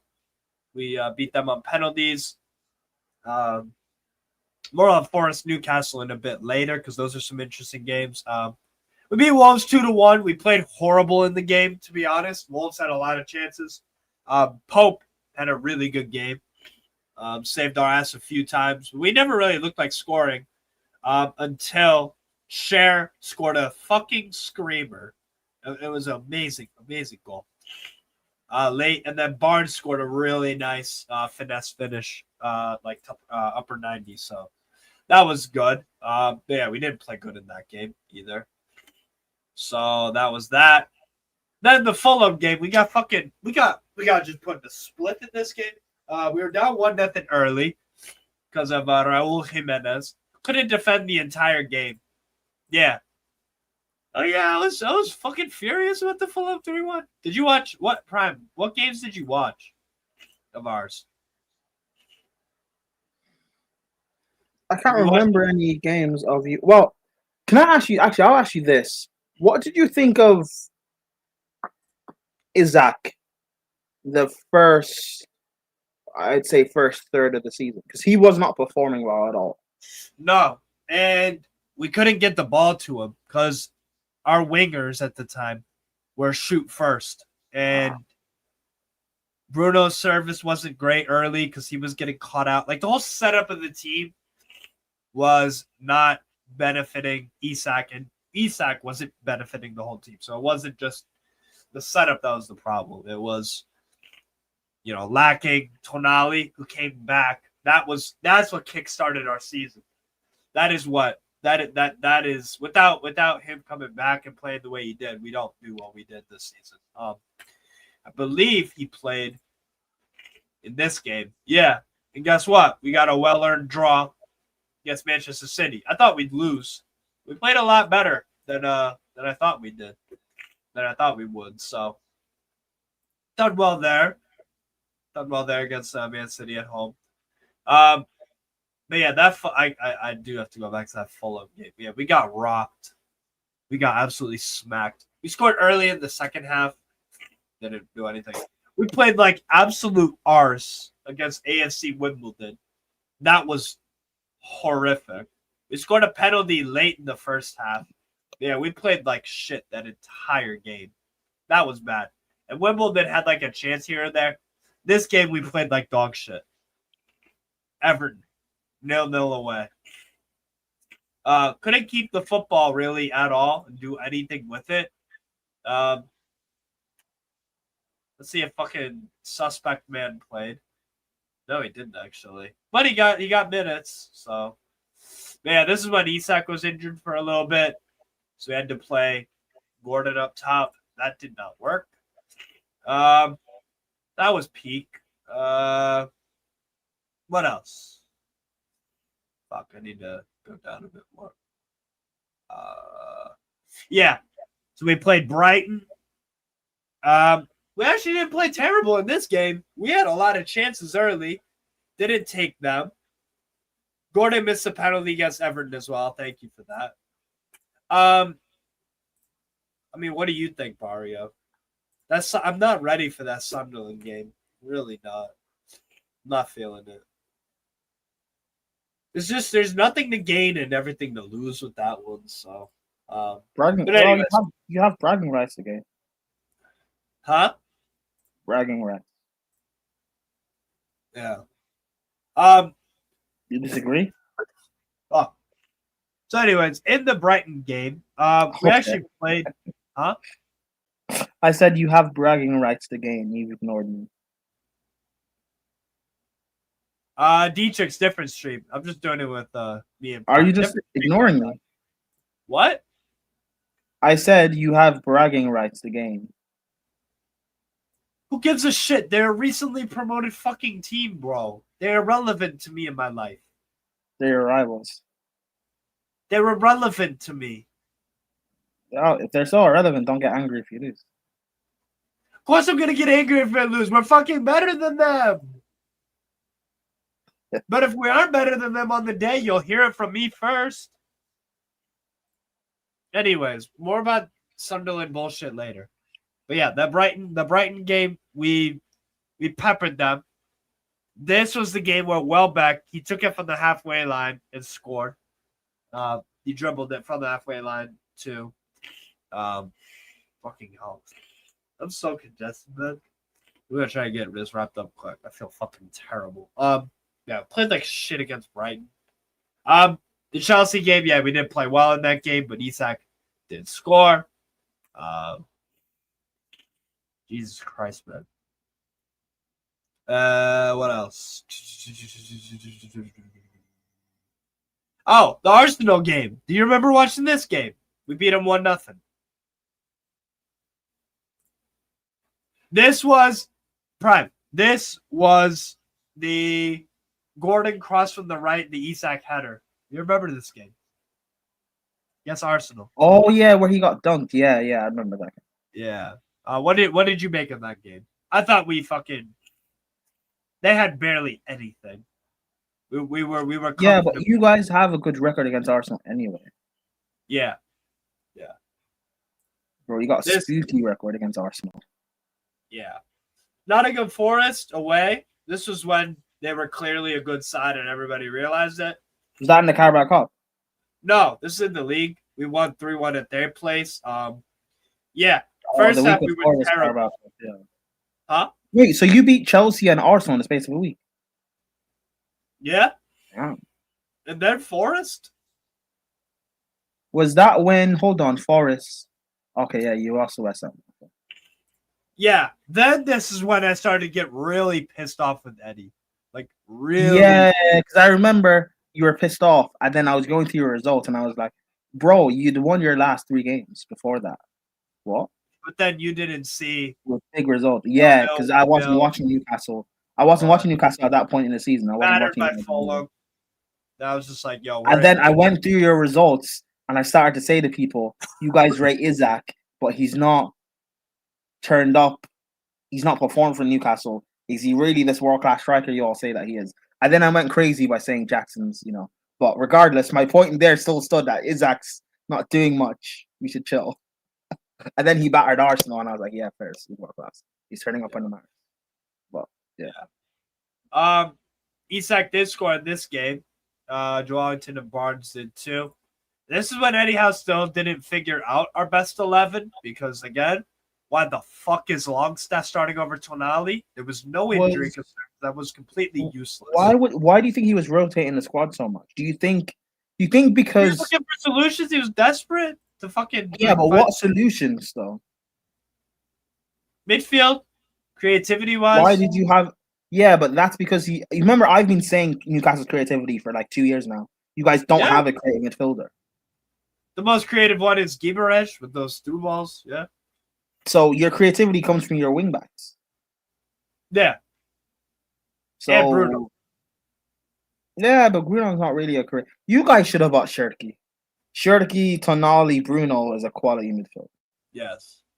You guys should have bought Shirky. This West Ham game, we didn't even do anything. And West Ham took their chances really well.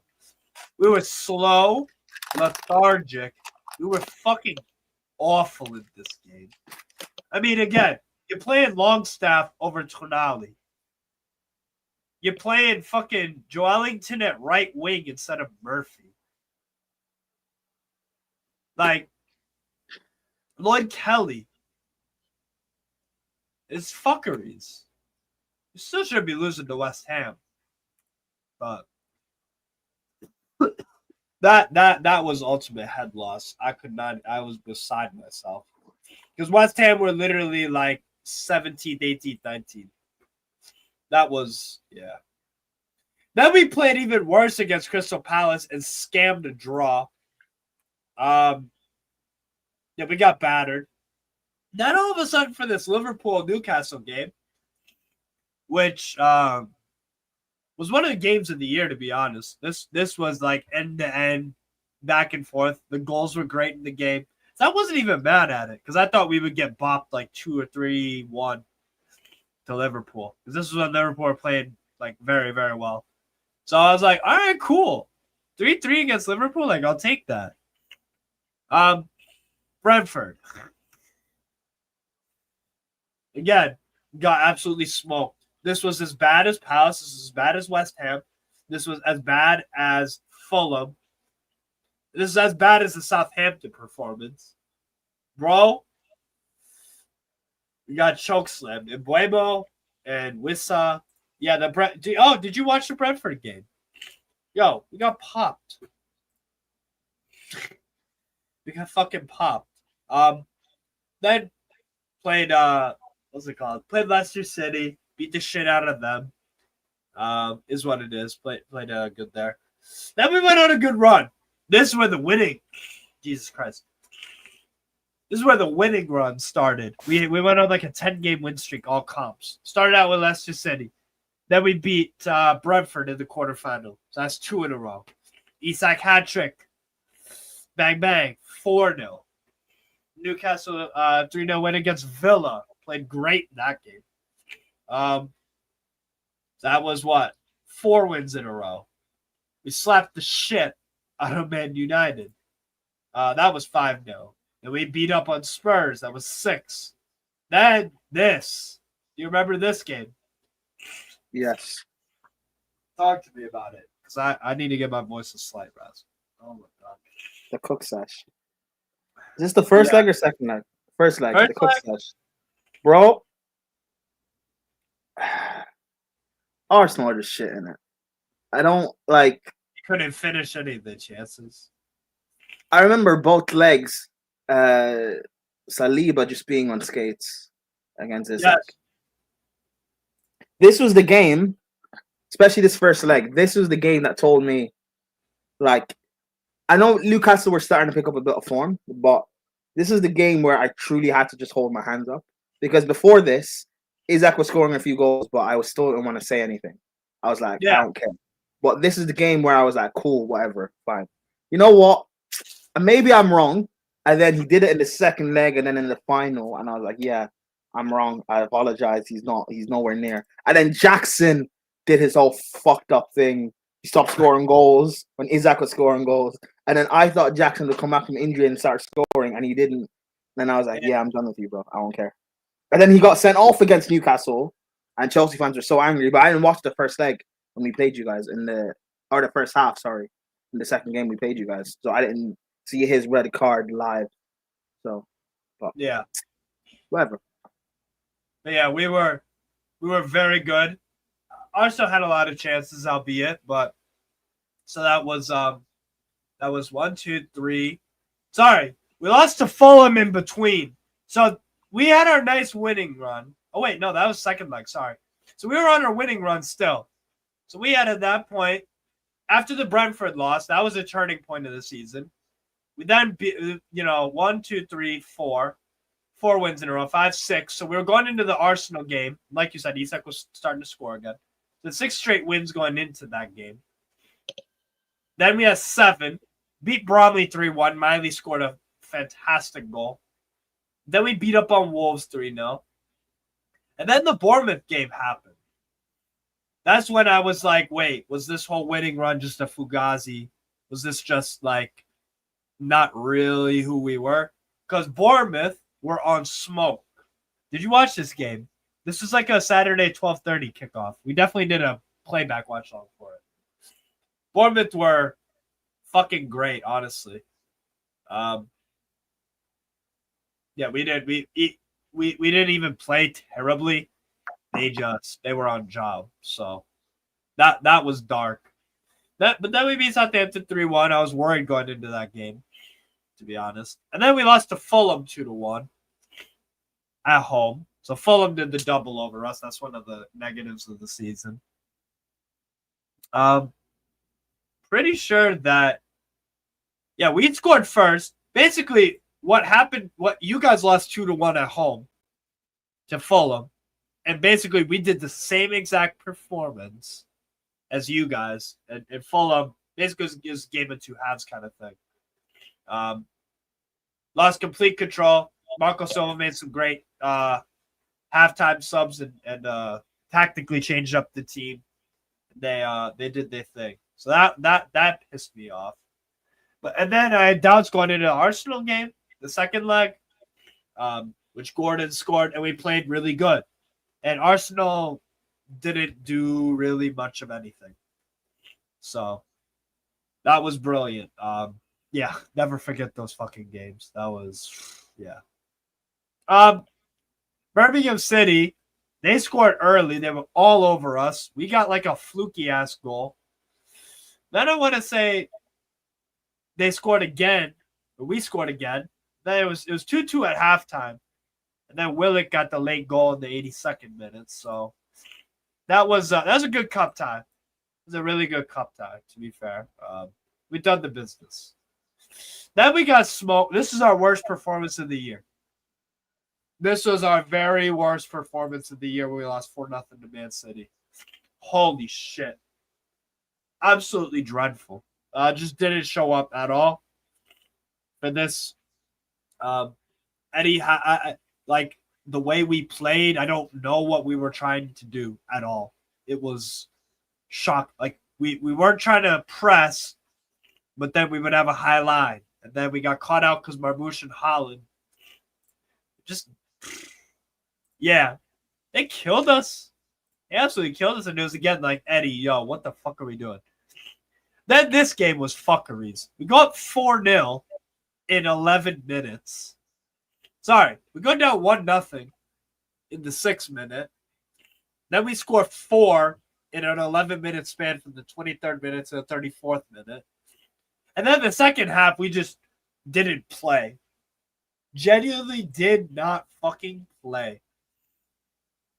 So they almost came back, and they missed a what? They missed 2 wide open chances, one with the head and one with the brother's foot, and that could have been 4-4 because Yates scored very late. So that was sketchy as fuck, man.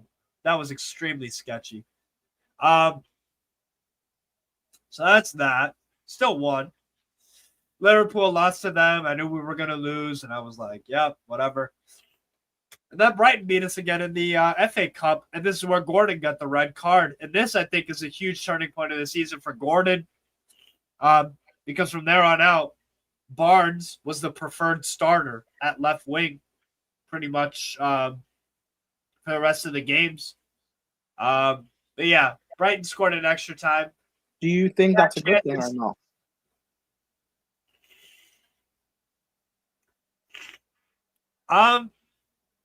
Good thing what? That Gordon hasn't looked the same really since then? No, Gordon's better than Barnes, right? You can make an argument that Barnes is better. Really? Because I rate Barnes, by the way, but I don't think he's better than Gordon. With how much supposed talent Gordon has and what he showed, not last season, but the one before that, he underwhelmed this season. This is a one-trick pony. But in the season before, he actually showed some variety in his play. Like he could do different moves. And he could receive the ball here, there, everywhere, and like produce, play well. So, but yeah, that Brighton game, they had a lot more chances. They were the better team, to be honest. We almost got away with it late. We had a late disallowed goal, and then pretty sure Welbeck.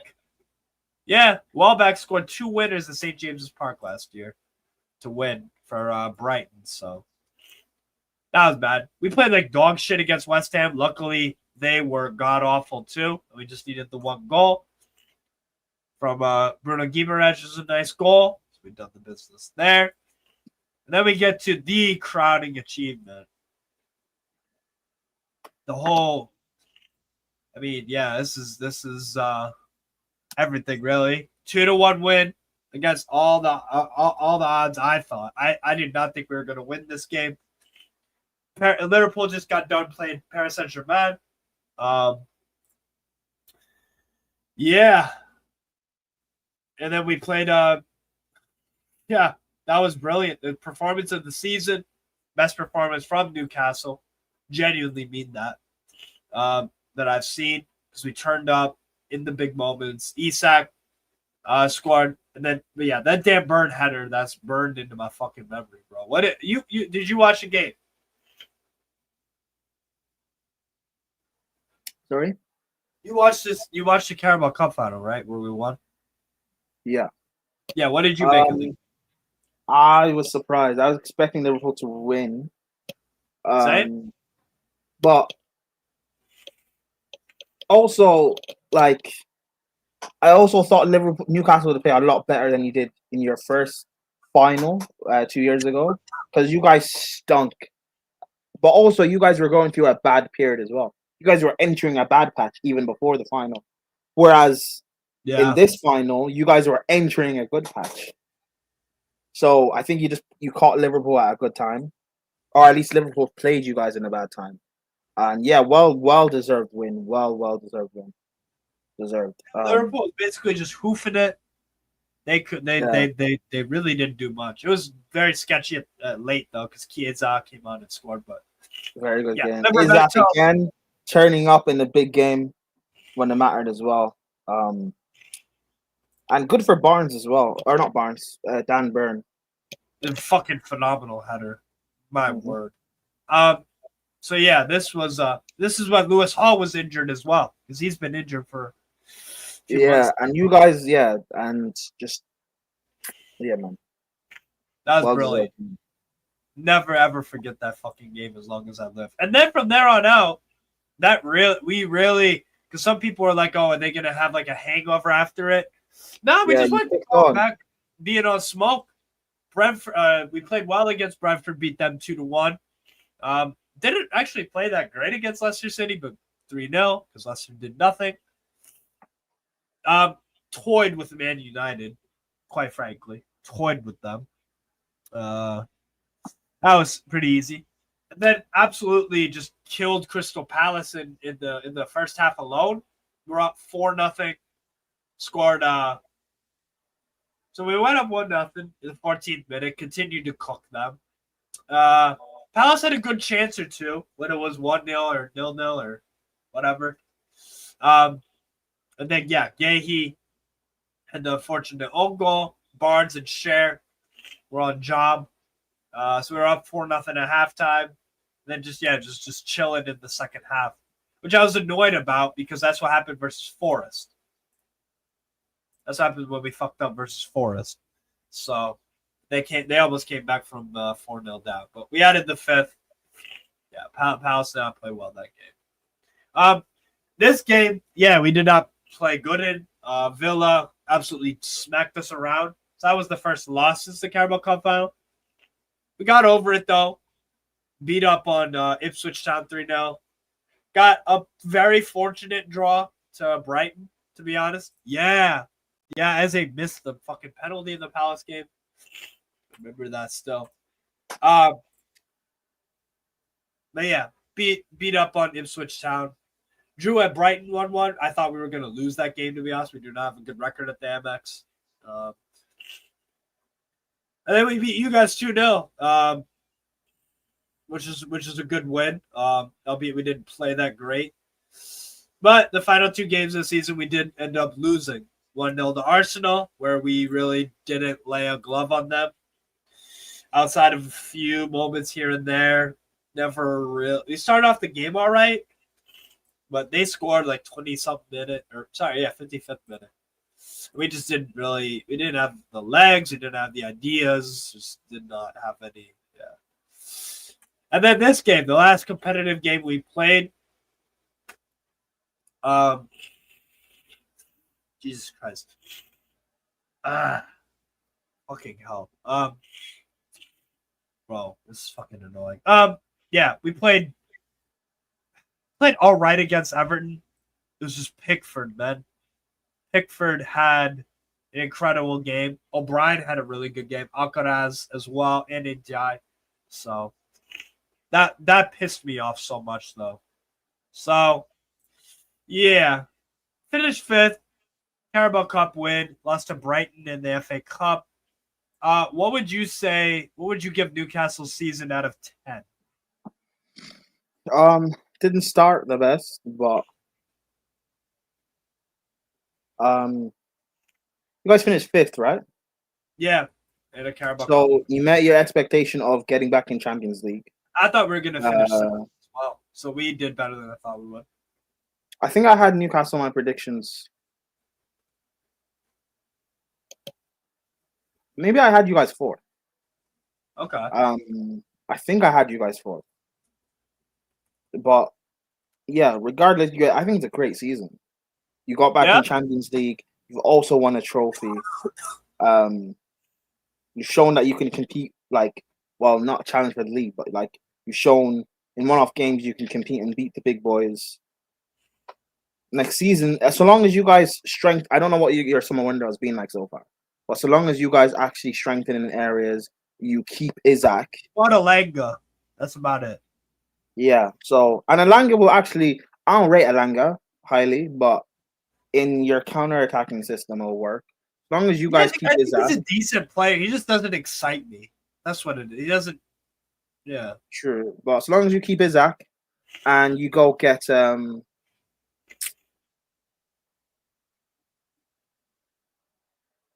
we need a goalkeeper and 2 center backs. Keep Isaac. Maybe get Etatike. Yes. Keep Isaac, get Etatike. Get a creative midfielder. You desperately need one. Yeah. Also, considering that we played the last 3 games of the season, actually it might be 4, with this formation, the 3-4-2-1 versus the 4-3-3, do you think this could be something that we change to long term? Would you do that if you were? I think that's why you're buying Etatike. Yeah. So you could put Gordon at like a wing back or something. No, not Gordon. you play Livermore and Hall at wing back. Yeah, Livermore on the left. No, on the right. And then you can play Etatika in one of the 10s with Gordon or Barnes or an Alanga. Or Isak. Or you could put freaking Alanga wing back. Yeah, in certain games. Yeah.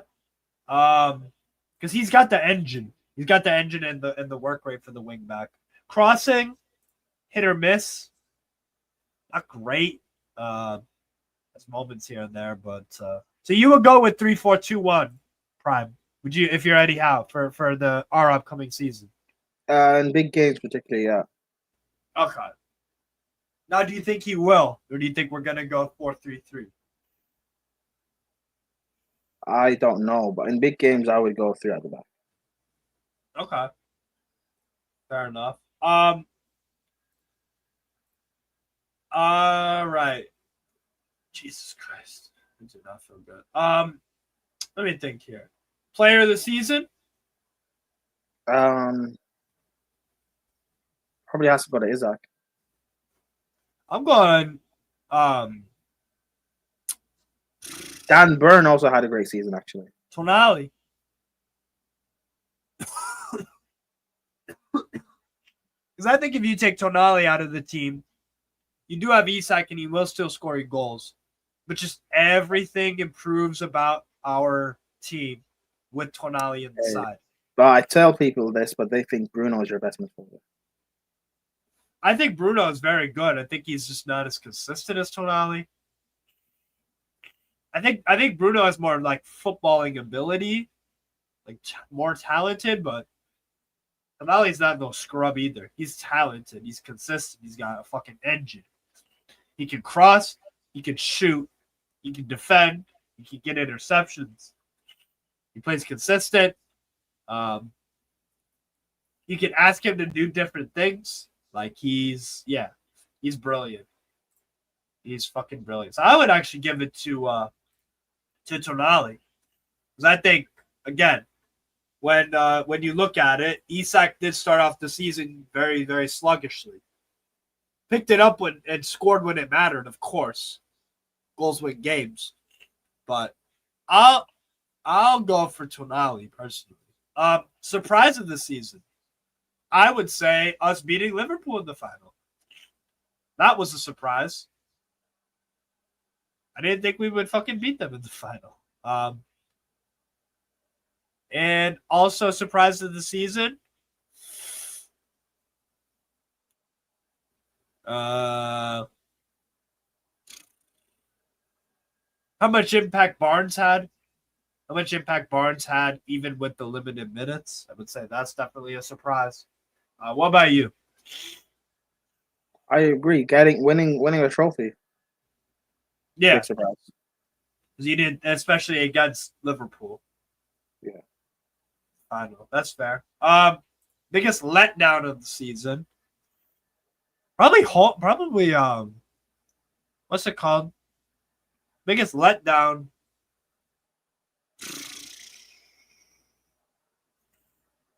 As much as Cher turned up in some games, he's definitely on the decline. Cher, I would say he was a letdown. He cost us a few times in a few games, and kind of lucky it wasn't more. So I'd probably say Cher. What about you? What was the most disappointing thing with Newcastle? Actually, yeah, Botman not being able to stay healthy again is a disappointment. I would say, actually, yeah, that's the biggest one. Because I don't know how highly you rate Botman, but I think Botman can be a top 5 defender in the league. His problem is his fitness.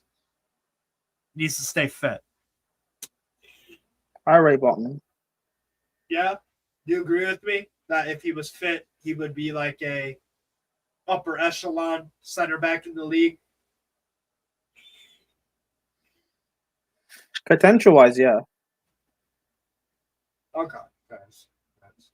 What's your disappointment of the season for Newcastle?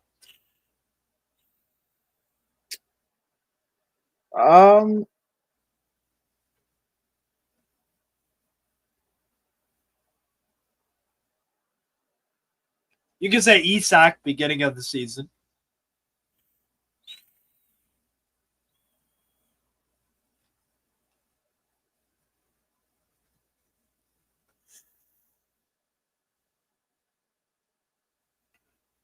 No? What you got?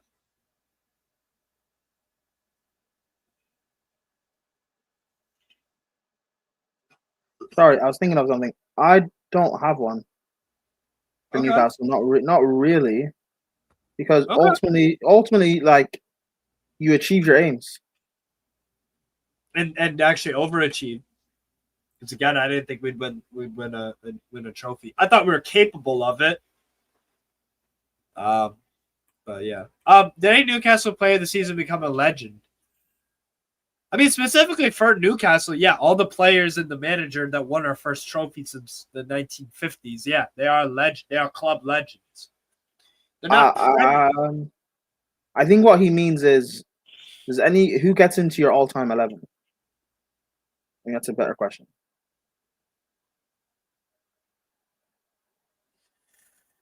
Dan Bird, probably.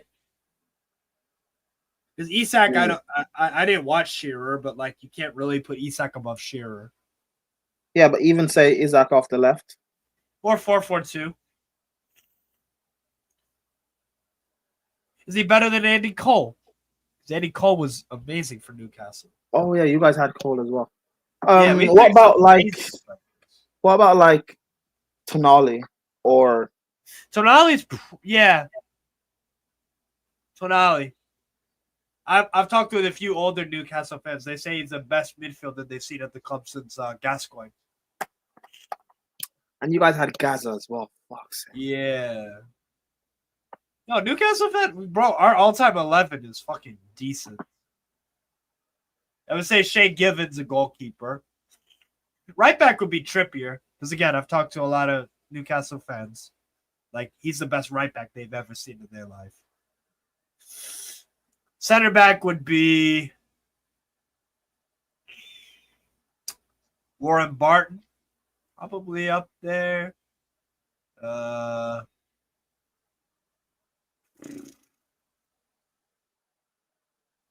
Watson, no. Probably someone like a Woodgate, maybe. But he wasn't at us for long. Left back would be Jesus Christ. Left back. I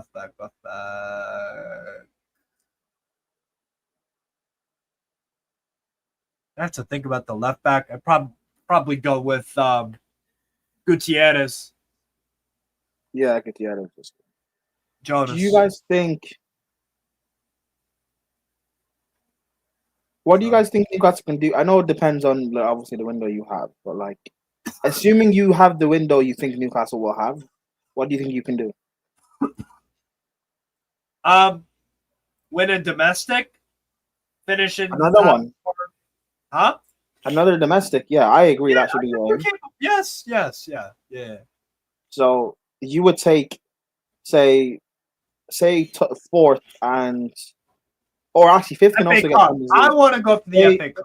Yeah, say like fourth or fifth and the FA Cup. You take that over, say finishing second in the title race. Yeah. Cool. I agree with that. Because I just don't think right now with the squad we have, we are any better. We're not better than Chelsea, Man City, Arsenal, and Liverpool. We're just not. We don't. We have better. Okay, Eddie has a better manager than Arteta. You think he's a better manager than Maresca? Who? Eddie Howe. Ooh.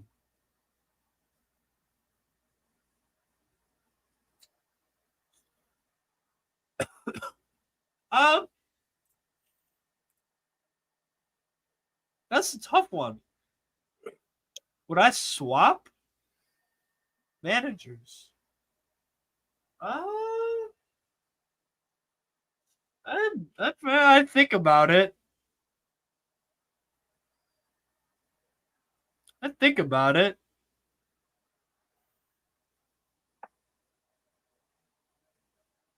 I'll give the edge to Maresca because again, you get 2 trophies in the season. You show good adaptation. You guys didn't do anything in January when you really, really needed to. You still completed your objectives.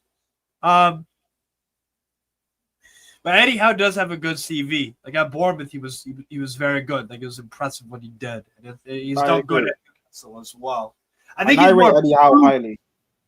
Yeah, I know you. Eddie Howe highly. Yeah, I think it's close. If you edge it one way or the other, I'll go Howe. I'll go Howe slightly, just because it's a bit more proven. First, I heard that. I won't. I think they're very similar. I don't think much separates them. I think some people would be like, "Oh, obviously, Howe. Oh, obviously," whereas I don't think it's an obvious. I heard that. Maybe I'm underplaying. Maybe I'm underplaying. Yeah. What? Sorry. Maybe I'm underplaying Arteta because, like, honestly, you're not underplaying Arteta. I think Eddie Howe is better than Arteta. You're not underplaying him because people always talk about where Arteta, the degree of difficulty of what he's done at Arsenal. The degree of difficulty with Newcastle is he's taken a team that were on the verge of relegation to being in the Champions League twice in 3 years, and they've won a cup final against Liverpool. And we had to beat Forest, who were a top 7 team at the time. They were a good form. And Newcastle's record in big games is brilliant. Yeah, it's really good, especially at home. You don't tend, unless it's Chelsea, you don't tend to lose big games. Nah, we lose a lot at Anfield than Eddie had. And before Man United turned into a complete shithole, we did not have a good record at OT. Yeah, but I back you in big games to be able to perform. I don't think you'll just lose and roll over. Newcastle are a difficult side. Teams don't want to go to St. James's Park. I agree with you. And to be fair, you've always been difficult throughout the years anyway, but especially now with Eddie Howe, you've become no one wants to go there. Yeah. Yeah. Even though Newcastle are not a top 6 side yet, but we respect you like a top 6 side. No one wants to play Newcastle. No one wants to go to St. James's Park. So what Eddie Howe's done there, I respect that more than what Arteta's done. Because with all this money and all this time, you should be able to win more trophies. Eddie Howe, if you give Eddie Howe the money and time, he gets more. Maybe he doesn't get the league. Maybe he doesn't get the league. I said about Eddie Howe last season that he needs to win a trophy. And he did. I've been saying this about how he needs to pick up something. And he did it now. Yeah. Next season, win another trophy and finish 5th or finish 4th. Show me you can have the consistency, because it's all well and good at getting Champions League football, but what are you going to do with it? Show me you have consistency of, I can do this. Win another trophy to earn more time to get to a point where you can get money and challenge. Because you were saying with Eddie Howe, you don't know if he can do it. You wanted him gone, and he turned it around early in the season, got you guys back on track, won a trophy, got Champions League football, completed his aims. Now, next year, can you do the bare minimum now, which is getting Champions League football and winning a trophy? That should be the way Newcastle should be thinking. Or even getting to a final. Exactly. I'm not saying getting to a final and winning a final is the same thing, but let's not act like the standards at Newcastle are winning trophies, because we just it's not the standard. But if you guys can get to another cup final or even win it, that's a good aspiration to have, because you're getting in the mix. And you're building it, and especially since with this bullshit PSR thing, you guys can't just splash the money you actually have. You guys need to slowly build. Well, along the way of slowly building, build that mentality. That way, teams our players in 2-3 years will look at Newcastle and go, "You've been winning trophies along the way. I know you haven't won a title yet, but you're getting to that path. You're almost there. Let me be your Isaac." When Isaac came in and you went from relegation to now Carabao Cup winners, maybe you can get another Isaac type in a few years. Who will come and say, "Yeah, we can go from finishing 4th and 5th to challenge for a title, winning a league. Going You need deep to in make the those- Champions League and being Exactly, and that's why you wanted Jose, because you wanted Jose to do that. Well, Eddie Howe's done that for you now. yes, exactly. So now it's like with Jose, it's like I don't need you to break that duck anymore. Exactly, because you wanted Jose would have came in, won a trophy, but in 2025, can Jose still win league titles?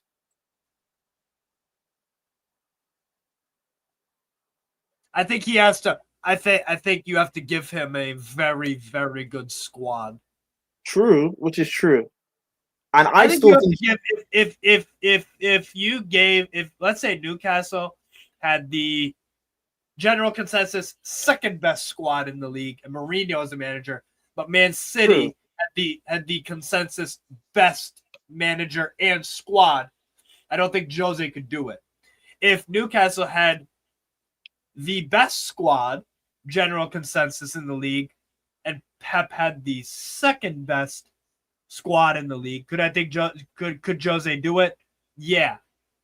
I think if Jose even had the second best squad, he could still do it. But regardless, But yeah, people would say there's question marks on whether Jose now could do it, which is fine.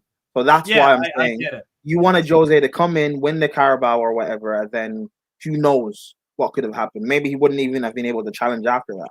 But Eddie Howe's done that. Eddie Howe did what you wanted Jose to do.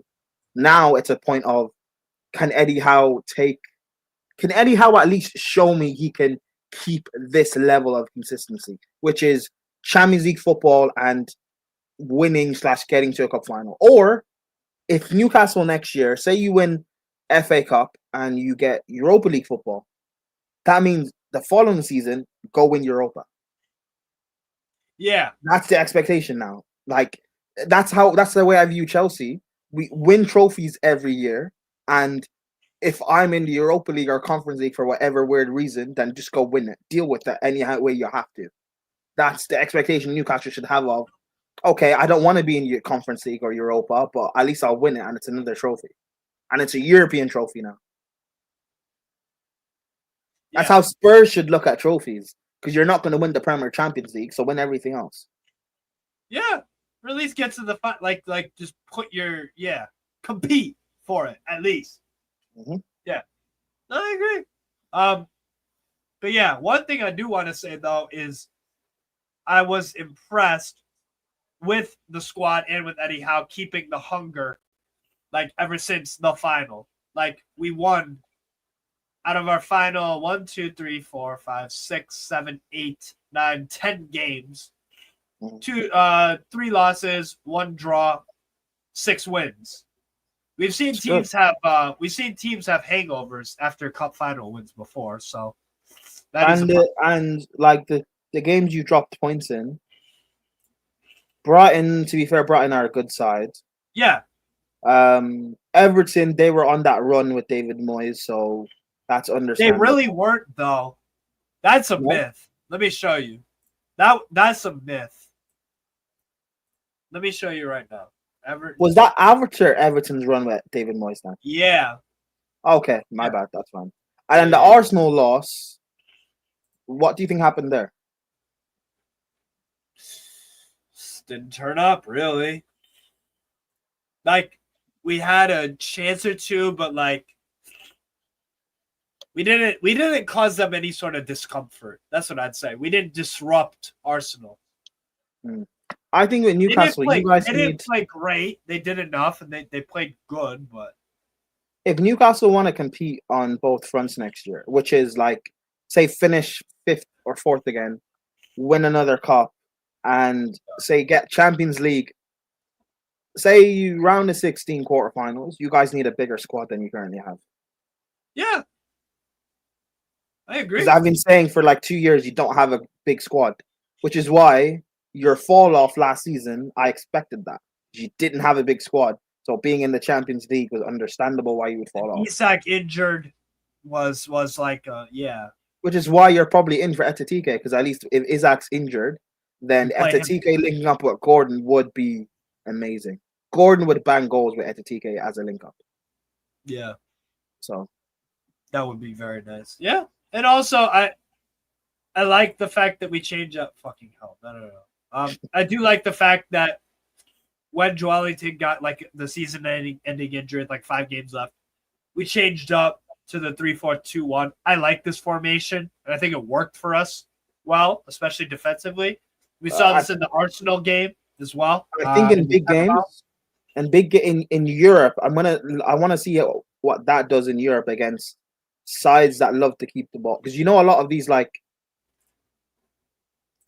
Newcastle next year playing in Europe. Here are the teams in the champs. If you're facing big sides like PSG, I think playing like that could actually work.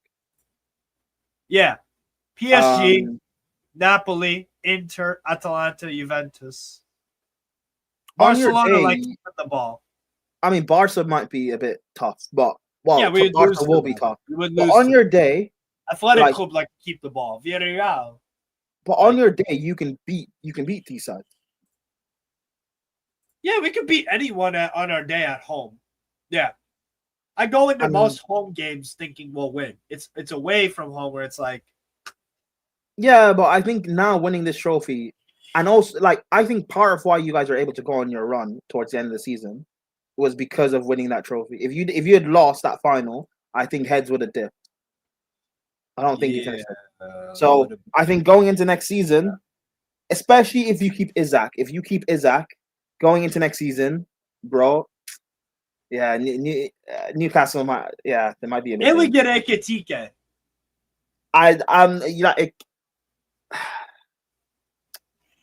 Yeah, Newcastle are fucking annoying, man. Just give me Tonali, bro. Nah, man. I'll swap you for Lavia. That's funny. Yeah. I'm serious. Good stream. Good stream. I'm trying to think if there's anything else. No, I think that's it. I mean, you guys are linked to obviously at the TK. You've bought what's his name? Langa. We've bought João Pedro. We have the Lack. We bought Gittins. What do you think of Gittins, by the way? He's decent, but I don't think he was ready for the move yet, so I don't think it'll necessarily work out, personally. I think he's... Really? Yeah, I like Gittins. I just don't think he's ready for that move yet. I think he struggled with the spotlight in Dortmund at times, to be honest. Which is fine. He's a young player, like it happens. He is a good player. I think the thing is what affected him was the new manager and the system change. Kovac, yeah. Yeah, because he went from playing as a touchline winger to playing as an inside forward. Yeah. I don't know. I think he'll do well. I think if we get another winger that will start ahead of him, I think that will help him. So you want to play João Pedro left? No, I said if we get another winger. Oh, okay. Fair enough. Well, I don't know. Well, we'll see. Like, I'm looking forward to the season, regardless. I am too. I'm excited for Champions League. Interested to see how Langa does. Yeah, we need to make some more moves. We do need to make some more moves.